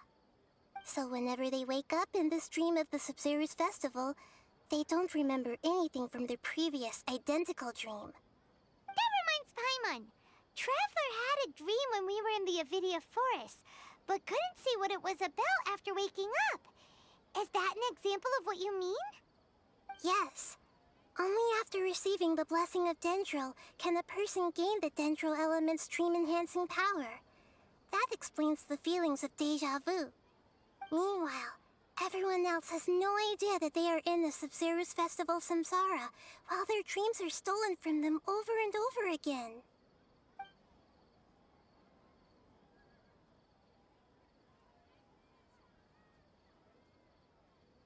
Can humans really keep dreaming forever like this? Will it ever end? And if so, when? We might say your mental fatigue has already answered this question. Eventually, there's only so much that people can tolerate. Especially those whose health is compromised to begin with, like Dunyarzad. This relentless exploitation takes an even harder toll on them.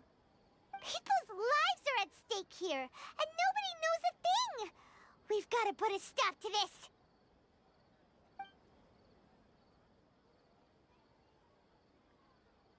I know, right?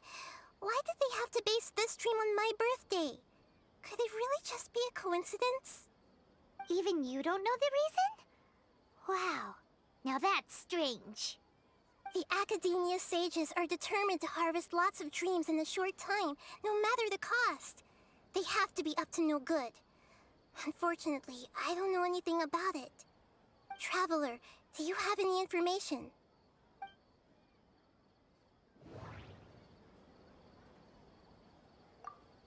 Those spaces remind me of dreams. Like the one I had in the Avidia Forest. Except these have no sign of human presence.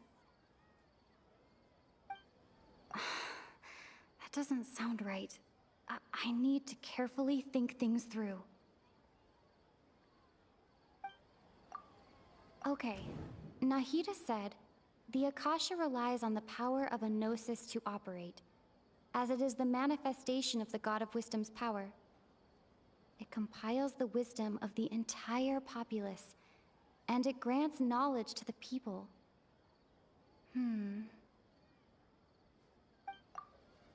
Grand Sage said, go celebrate the birth of that god to your heart's content. Did he mean something more? Okay.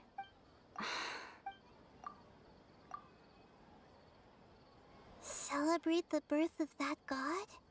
Could it mean... deceiving the people of Sumeru with no regard for their safety? No matter what they're trying to do, this is unforgivable. After we end the Sub-Zero's festival Samsara, we have to look into them. How can the sages of the Academia do this behind their Archon's back? This is ridiculous! In the end, I'm just the moon. The real sun is long gone. A sun and a moon? Nahida's talking in riddles again. Oh, we're out of time today! I'll tell you how to break free of the samsara tomorrow. See you then.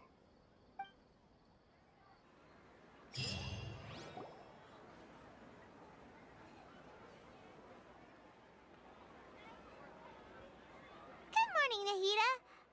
Wait. Now that Paimon remembers everything, should we instead say good morning, Lesser Lord Kusanali? Hey! What's wrong, Nahida? You don't look too good.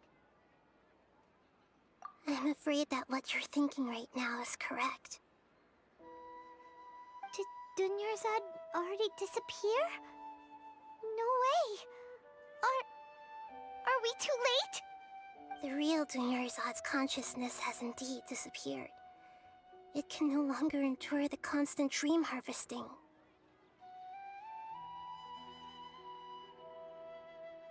Paimon can't believe it. Tigil nyo na yan. Tama Wait, na. so what about that other Dunyarzad? Just what is she? Is she also going to disappear? She's actually something like a puppet, but not completely. The real Dunyarzad's consciousness could no longer keep playing her role in this dream.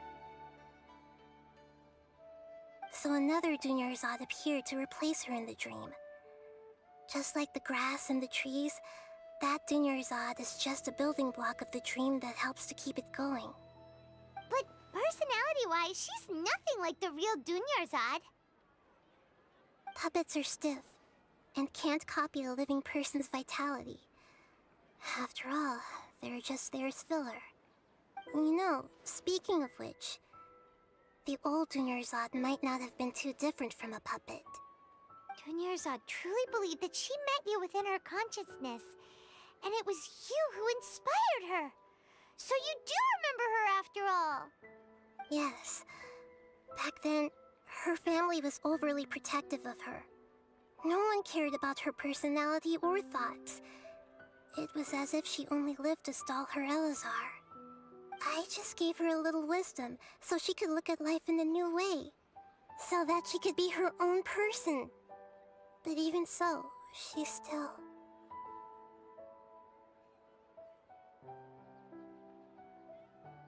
Far from it. I'm still a long way off from being a real Archon. I couldn't even save her. If I were a competent Archon, I wouldn't have let my most faithful follower die at the Sabzeruz festival with so many regrets. Please don't beat yourself up over it, Nahida. It's the sage's fault, and theirs alone. I'm not beating myself up.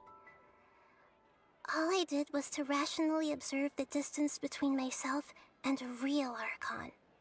Don't be like that, Nahida. Even real Archons are still allowed to be sad.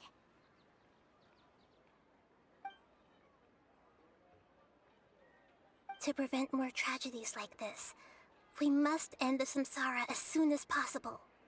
Great, but how do we do that? Although the Sabzeruz festival dream is under the Akasha's control, only humans can dream. Even the Akasha is unable to create them. That means this dream belongs to a host who created it.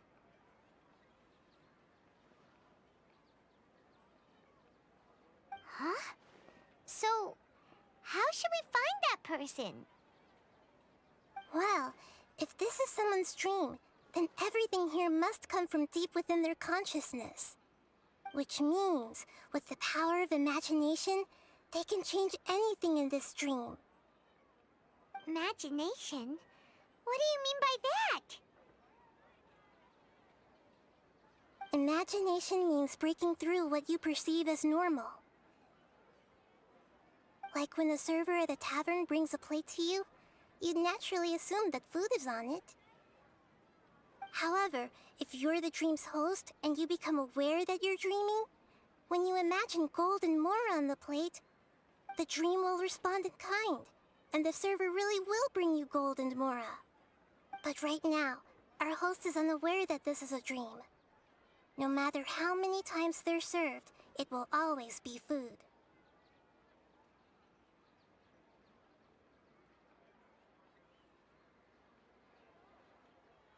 Find some way to make that person realize that they're dreaming.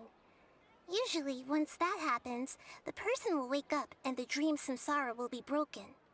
How are we going to find them, though? If it could be anyone, it'd be like looking for a needle in a haystack. And even if we did find them, how are we supposed to make them realize they're dreaming? After all, like you said, don't wake a sleepwalker. It's extremely difficult, yes. But the only ones who can do it are you two. Remember, everything you've achieved up to this point has all been for the sake of finding the host and ending the samsara. As for me, during this time, I'll be out of town. Out of town? Are you going to that place full of dreams where the Traveler went? Yes. I want to try something. There must still be a small wisp of possibility. Hurry and go. Dreams are supposed to be fantastical, romantic, and full of pleasant surprises. Unnecessary things like this samsara need to end. Everyone's still a little upset that we've come this far only for Dunyarzad to... She was such a good person, with such a simple wish. But fate was against her. Yeah, saving Dunyarzad is what kept us going this whole time. But we mustn't lose hope, Traveler. Dunyarzad would definitely want to see us save everyone else. So let's break the samsara for her sake. Paimon's wondering, do you think the sages would get one of their own to be the host of this stream? Feels like it would be easier to control it that way, no?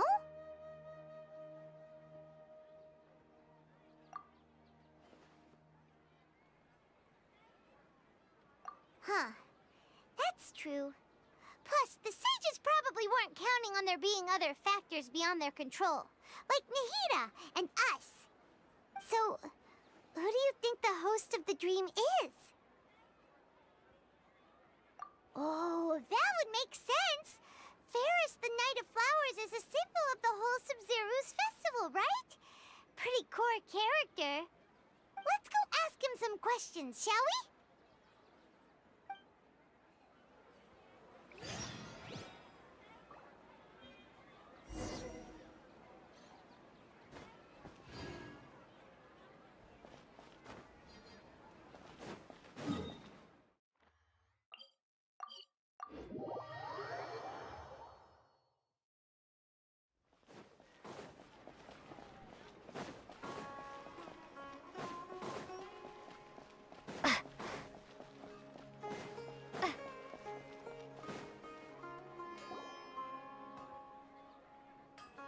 You're back.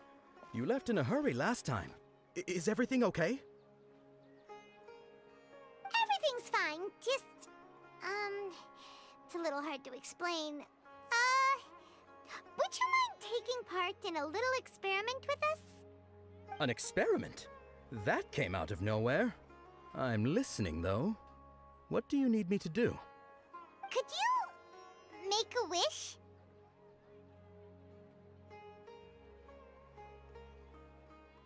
You want me to make a wish? Is that a new Sub-Zero's festival tradition or something? Less questions, more wishing! Okay. My wish. Okay. I'm a little nervous saying this out loud, but I want Miss Dunyarzad to be happy. Oh. I noticed earlier that she looked a bit down, and she wasn't really talking to anyone. She just doesn't seem like herself. She's always so gentle and kind, and all the kids love her. I've also wondered if the reason she asked me to be Fairest Knight of Flowers is because I'm special to her, or something. So, you have a crush on Dunyarzad? Oh, is it that obvious? After what I just said, I guess it is. When she placed the hat of the Knight of Flowers onto my head, she said to me, I want everyone to have a happy Sub-Zero's festival. What she didn't realize was that I'm not that interested in how everyone else feels. In that moment, I just wanted to be her Knight of Flowers for the rest of my life. 50 years, 100 years, I'll serve her till the end of time.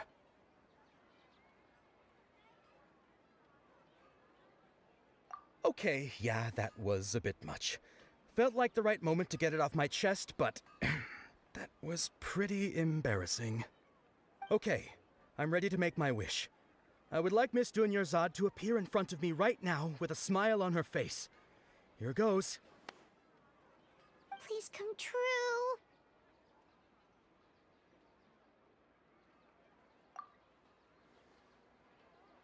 I'm gonna open my eyes. Oh, you're... What? Faki? Sorry, but only one portion of Yalda candies per person. Back home you go.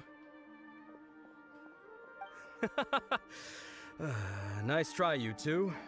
Anyway, never mind. I don't need to see her appear right in front of me. As long as she's happy. Guess he isn't the host of this dream after all. Should have expected it wouldn't be this easy.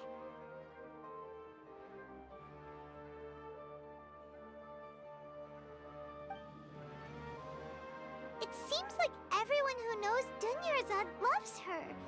But none of them has any idea that she...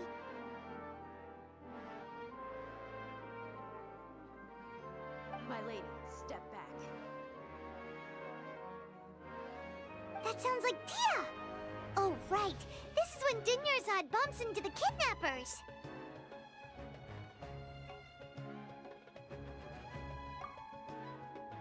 Huh? But Tia can handle them! Hey, Traveler!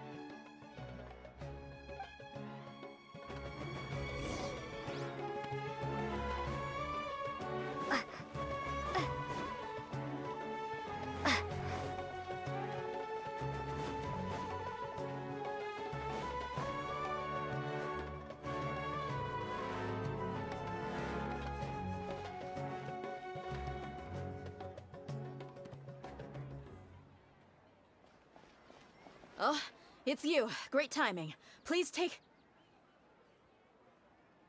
Hey, this is my job. The homie Yannis pay me, not you.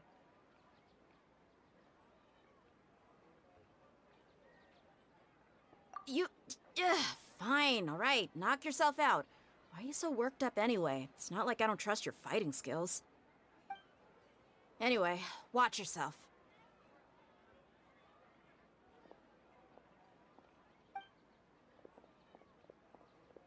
So you got yourself some backup. Suit yourself. You're going down. A new punching lucky bag. today? Lightning Slash! Freeze! Ha. I'll protect us. Hey, yeah! Bellowing Thunder! I'll be back. You following orders? Don't get frostbite. I don't know!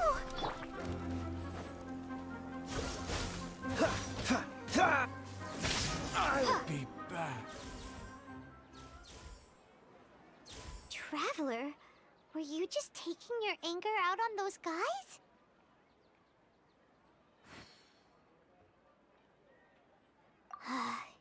You and Nahida both. Dunyarzad wouldn't want to see you two like this. Oh, and speaking of her, Paimon just remembered something. Remember how during the first Sub-Zero's festival, before the samsara started, we came here with Dunyarzad because she wanted to pick something up? She said it was because she had forgotten something.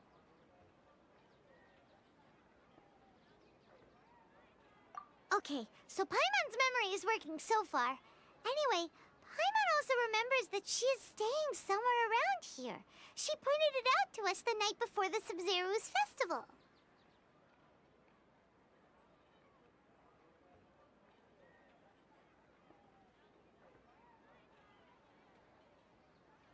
Yeah, even if it's only a tiny clue, it'll probably still help us more than this needle in a haystack search.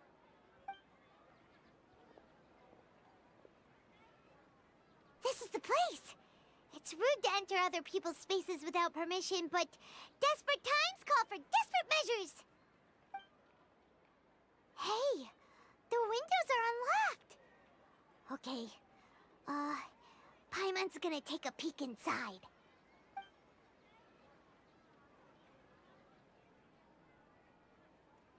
This was only a temporary residence, so there was pretty much nothing inside except this book on the table.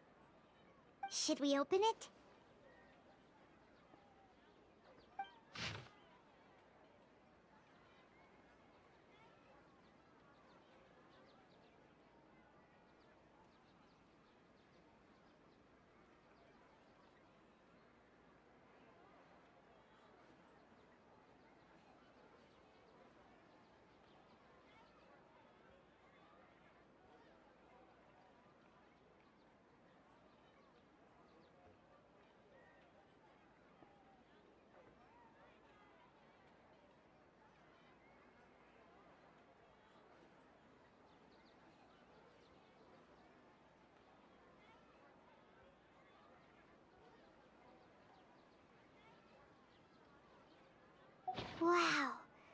Dunyarzad wrote all of this. Sounds like she was always thinking of us even while we were away. Even though she was also busy preparing for the Sabzeruz festival and had all her health problems to worry about.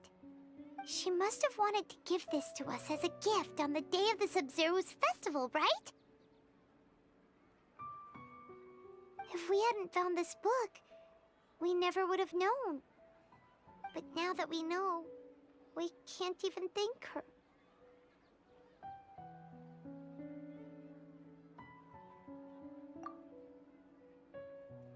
Hey! Where are you off to now?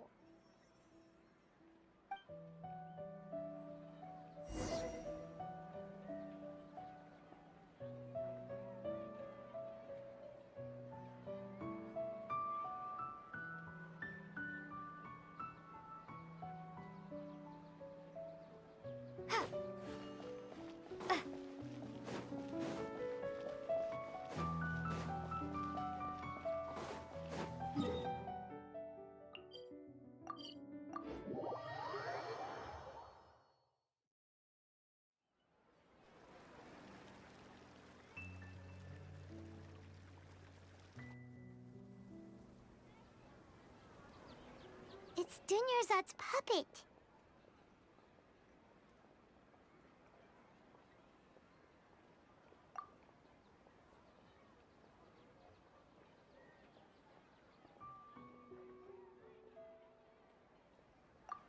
Traveler? You must be exhausted.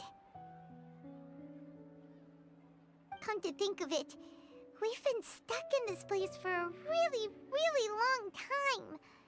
Heck, even the last time we were chatting happily with Dunyarzad feels like an eternity ago.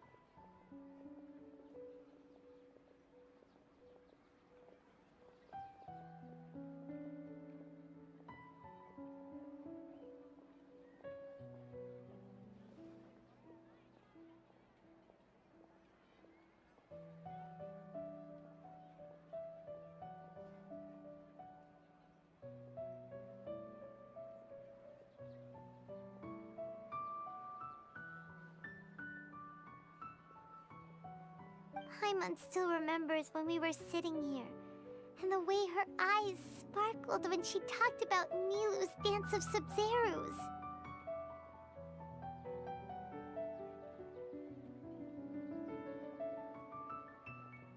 There will always be frustrations in life, but I know that the point of living is not to leave behind any regrets.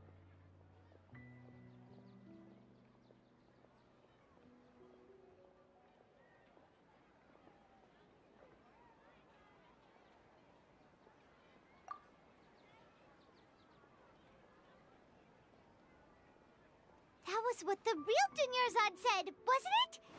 Does that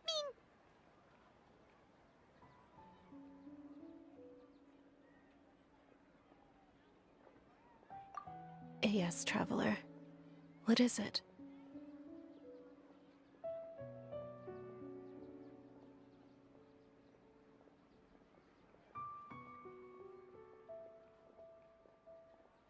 Oh, so she's still just a puppet. But just now, how come... What? Where are we going this time?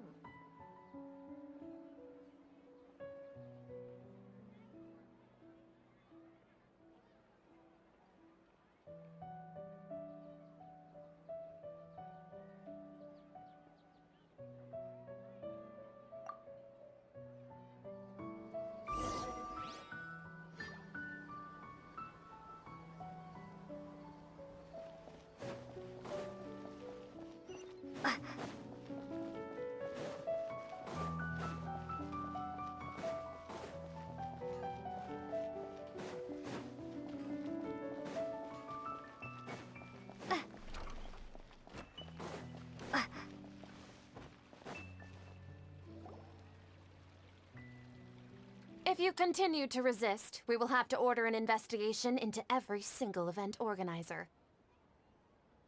The Grand Sage has already granted you much leniency.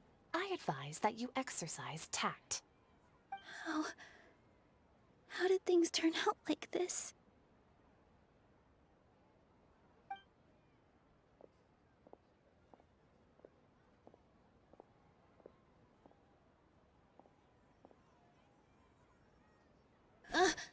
Traveler?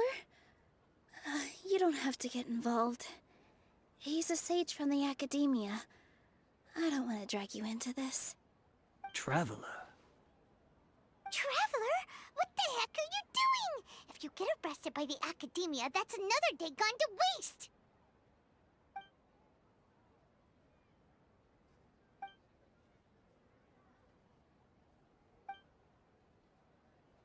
Wait, they're not reacting. Have they been scared stiff?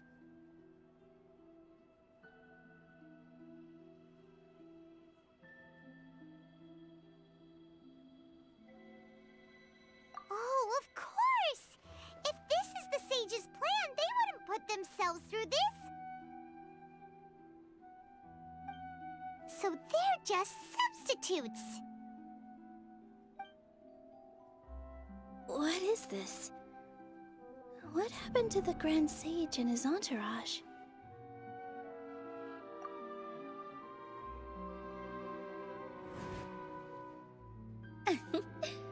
Like I said, they symbolize the goddess of flowers. It's just a shame that all the real Bodhisattvas went extinct after her death. Yes. The Greater Lord brought forth new Bodhisattvas in memory of the goddess of flowers. But she ultimately could never truly replicate that beautiful shade of purple.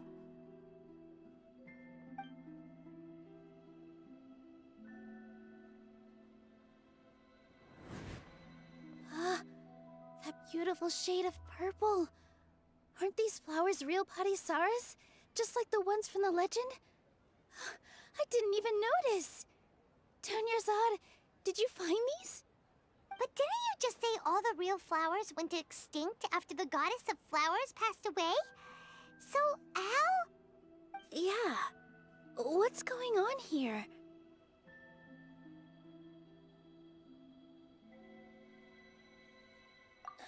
Huh?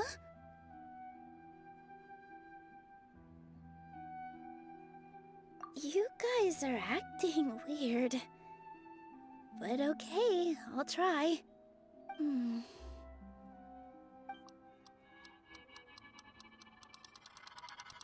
Hey!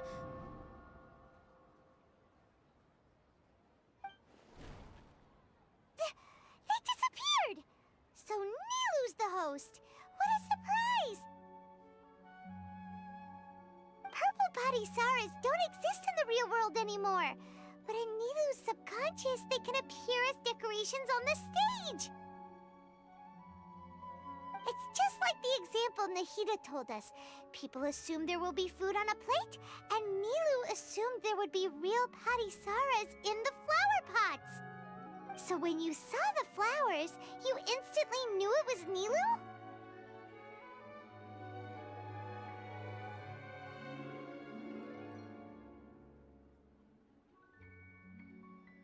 But if we want to end the samsara, we need the host to become aware that they're dreaming. How should we make Nilu realize that? Am I dreaming? Huh?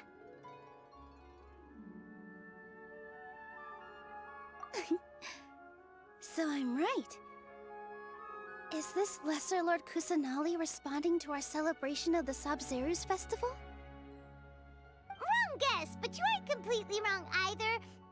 The point is, what made you think this is a dream? As far as you know, people in Sumeru don't dream, right? Yeah, but have you heard the tale of the first sage? To prevent a calamity, he went on a journey to find the Dendroarchon. Ooh, sounds familiar. Dunyarzad told us a story like that when we first arrived in Sumeru City. So, it was about the first sage, huh? Yep, but in the part you heard, he hadn't become the first sage yet. There's more to the story. His piety and wisdom were acknowledged by the Dendroarchon, and she finally gave her blessing to him. All kinds of spectacular scenes appeared in front of the first sage, as if all the knowledge in the world was being painted onto a canvas right before him. He was captivated.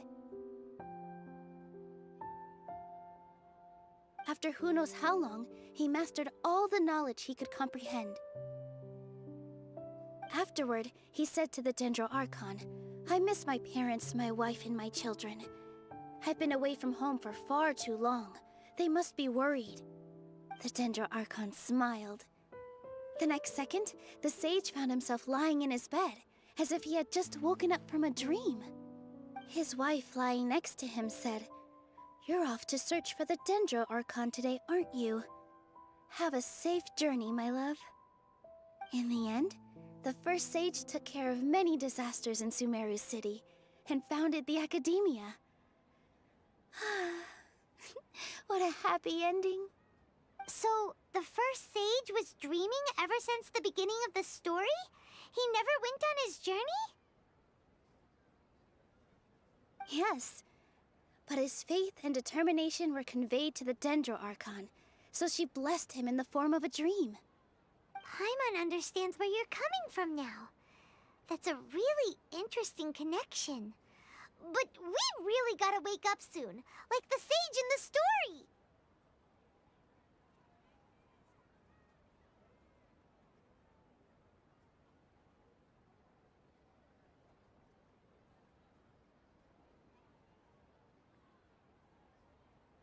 I see. Well, it just so happens that today's Sub-Zero's festival is almost over too.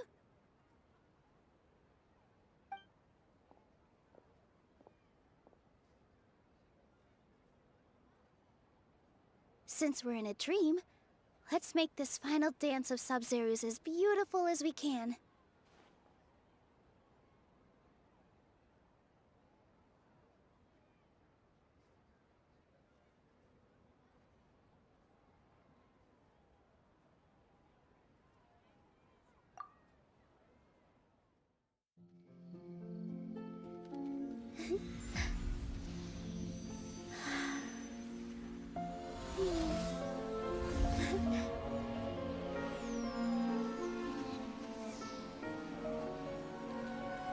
The wait is over, everyone. I dedicate this to our god, the Dance of Sub-Zeros.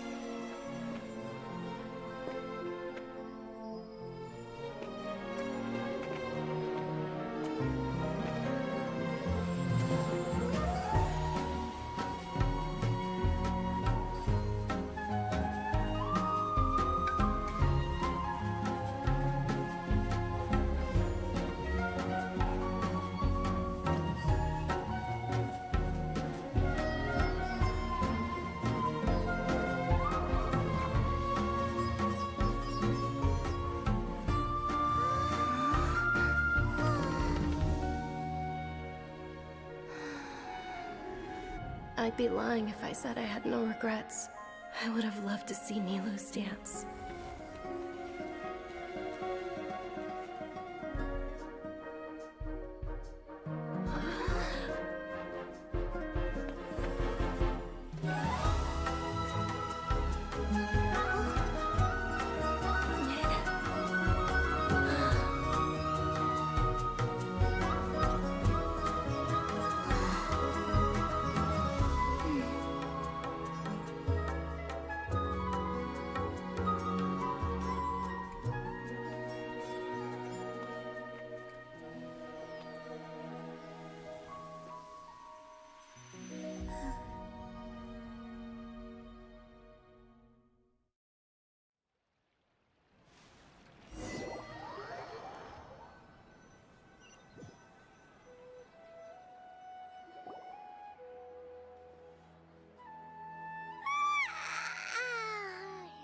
Good morning, traveler. Oh, Paimon feels like she's been asleep for the longest time.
Paimon's head feels super heavy.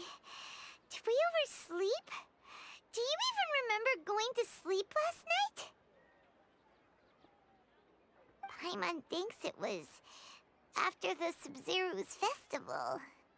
The Sub-Zero's festival! Have we finally escaped from the Sub-Zero samsara?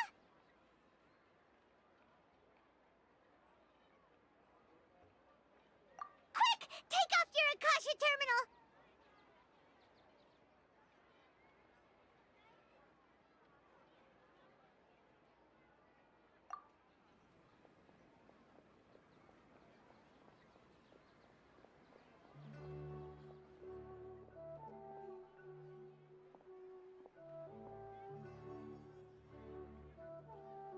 She's not in her room. What happened?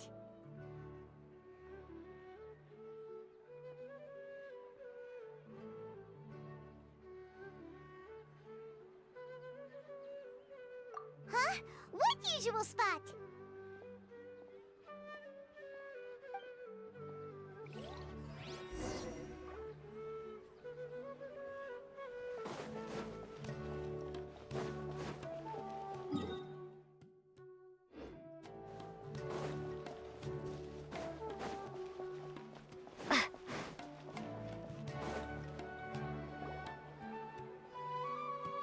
Well done, Traveler and Paimon. And thank you, Dunyarzad, for organizing the Sub-Zero's festival for me. I'm sorry, who are... Dunyarzad! You're okay! Oh, don't scare us like that!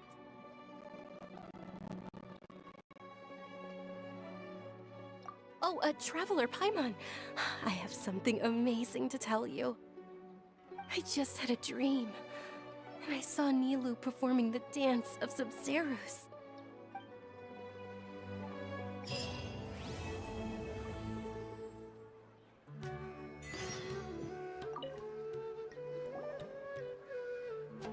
You're actually Nahida, aren't you? Paimon felt like Catherine was acting weird when we met at the Sub-Zero's festival. And Dunyarzad, did you save her? It's a really long story. We shouldn't disturb her. Her consciousness is still weakened. Let's chat somewhere else. How about by the Traveler's favorite bench?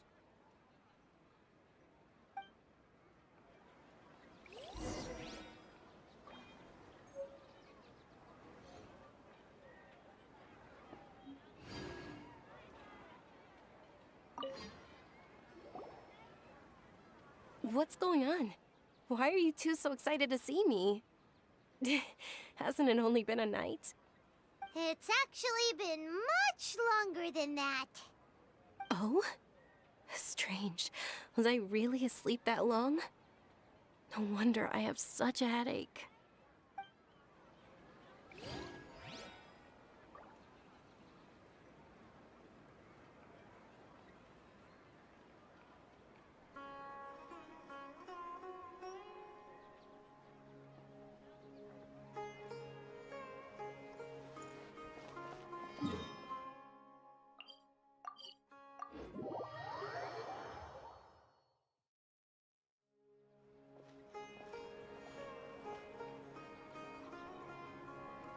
Let's talk about Dunyarzad first. It's such a relief that she's all right. After we parted on the last day of the Sub-Zero's festival, I left the city and saw what the Traveler had described. Among the countless dreams, I found one that was growing fainter and fainter. This proved my suspicion. Once Dunyarzad could no longer bear the Akasha harvesting her dreams, her consciousness began to dissipate.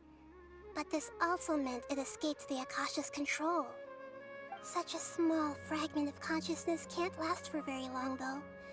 It will return to its original dream, where both will gradually fade until they completely disappear.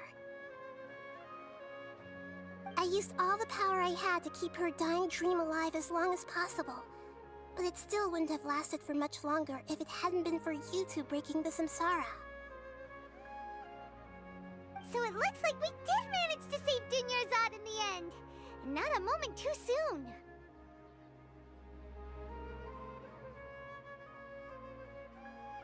Huh? Why are you two smiling so happily? I thought you'd be so moved that you'd start crying. I need to spend more time observing human emotions. Both are fine. Everyone reacts differently. All right. You two must have a lot of other questions for me, right? After all, you saved my faithful believer. As your reward, I will answer any and all questions.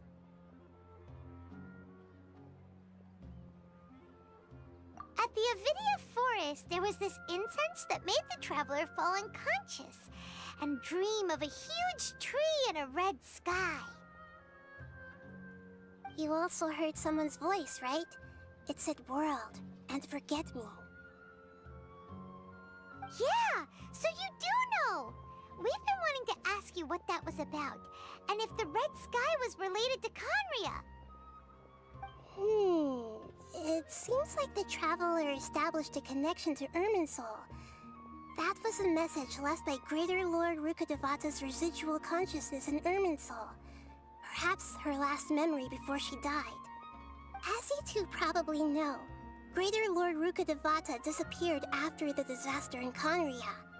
The timings of these events do line up, so your suspicions are reasonable. A message from Greater Lord Rukkhadevata? We thought it was from King Deshret. King Deshret? That god who died even longer ago? Some present-day desert dwellers still worship him. You probably just heard some of their conspiracies. Okay, so what does the message mean?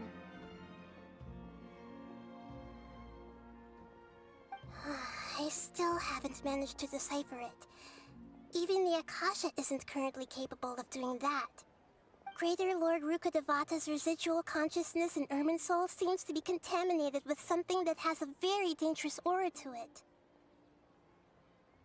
Many devoted scholars go mad as soon as they connect their consciousness. I've warned the Academia about this many times, but people still keep falling victim to it. But I believe this is the key to saving Irminsul. That's why I've kept trying to decipher it. So the tree in the vision was Irminsul? Oh, Tainari also said that Irminsul is sick! Is it because of the contaminated consciousness? But even if you can't figure out what that vision was all about, it seems like our search for you was all in vain. The Traveler wasn't affected after coming in contact with that consciousness. I've never seen anyone like that. With you here, we may have a chance at deciphering it. No, we must decipher its secrets. I've already eliminated all other factors that might affect Irminsul. This is the only one left. This puzzle has life and death at stake. It could determine Irminsul's fate, as well as Tevat's.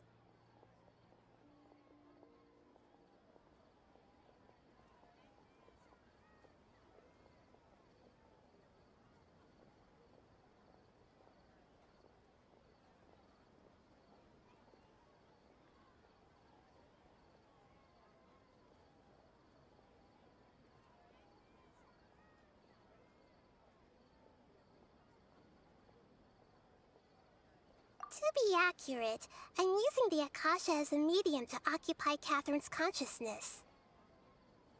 How did you do that? Poor Catherine. Does this mean you can also occupy other people's consciousnesses? Theoretically, I can enter anyone's mind as long as they're wearing their Akasha terminal. The Akasha is the legacy of Greater Lord Rukkhadevata.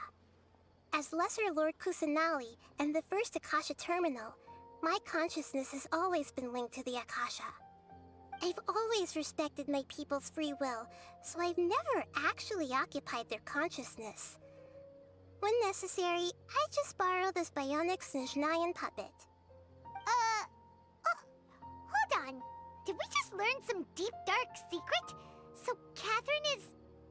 No wonder Paimon felt something was off about her. body. Why do you need to borrow other people's? Don't you live in the sanctuary of Surasthana? That story begins a long time ago. After Greater Lord Rukkhadevata disappeared, the sages found my newly born self and took me back to Sumeru. At that time, I was young and weak. The sages kept me in the sanctuary of Surasthana, ostensibly for the sake of protecting me. But I've hardly heard from them since. However, I do understand that they had hoped to find Greater Lord Rukkhadevata instead of me, a symbol of her passing. So, the sages basically put their new Archon under house arrest? How dare they! Why don't you teach them a lesson, Nahida? In some ways, they aren't wrong. Greater Lord Rukkhadevata was omniscient and omnipotent. Even after her death, the Akasha is still empowering this nation. And I'm still really far away from being able to call myself the God of Wisdom. Moreover, the Academia is also more proficient at governing this country. My existence has little meaning.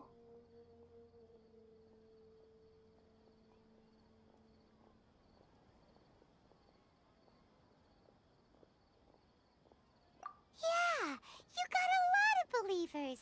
Just look at the Sub-Zero's festival. Everyone who showed up Tigil nyo na yan, tama na. loves you. Thank you for the kind words. But I honestly don't need physical freedom as long as I can connect my consciousness to the Akasha. Trying to find a way to save Irminsul is my life's mission and top priority. I will work on that, and try to live up to being a deity in the meantime.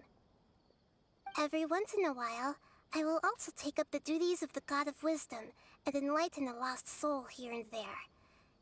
Doing all that should be enough.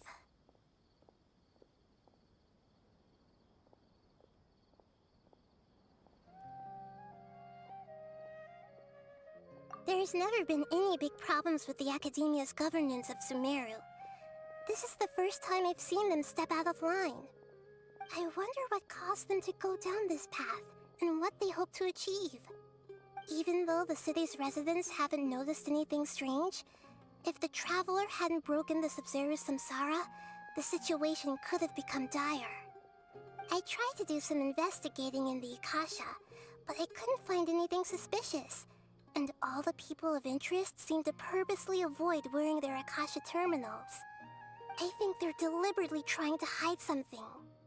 Oh, that reminds Paimon.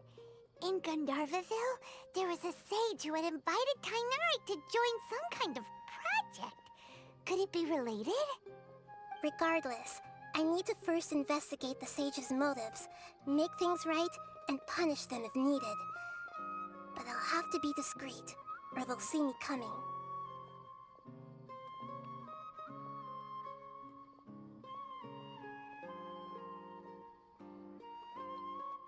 You mean how the Akasha stops you from having dreams? Yeah, it's been such a long time. No one's noticed something's up? It's not that no one noticed. It's more like no one cared. Ultimately, it's all rooted in the sage's misdirection. Misdirection? The sages convinced everyone to believe that being unable to dream is a sign of rationality and wisdom. Not dreaming is a badge of honor in Sumeru. Even if the truth is that their dreams are being reaped by the Akasha. With their propaganda in place, the sages can maximize their use of the Akasha to facilitate their research. Besides, Greater Lord Rukkhadevata must have created the Akasha in the hopes that it could be used to its full potential. That's why I've never come out strongly against this. Anyway, the perspective advocated by the sages drowned out any voices of doubt.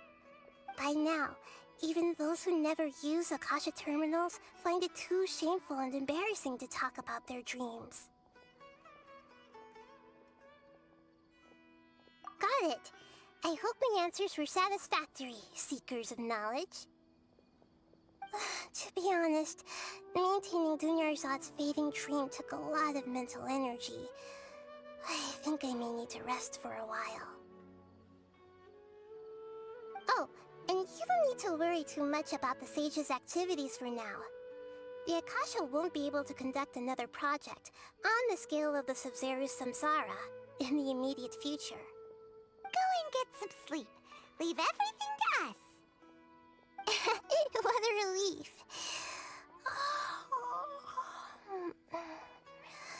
This is truly the most exhausting birthday I've ever had.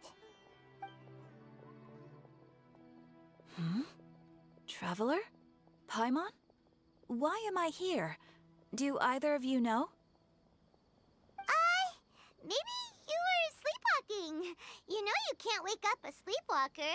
We happened to walk by, so we thought we'd wait for you to wake up. I see. Huh.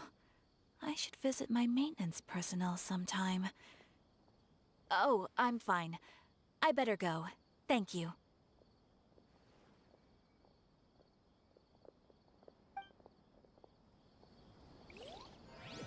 We've spent quite some time in Sumeru City, but ever since we last said goodbye to Lesser Lord Kusanali, we haven't heard anything from her. Oh, we can't just keep waiting around like this. Let's go find Catherine and pick up some work so we can at least keep ourselves busy.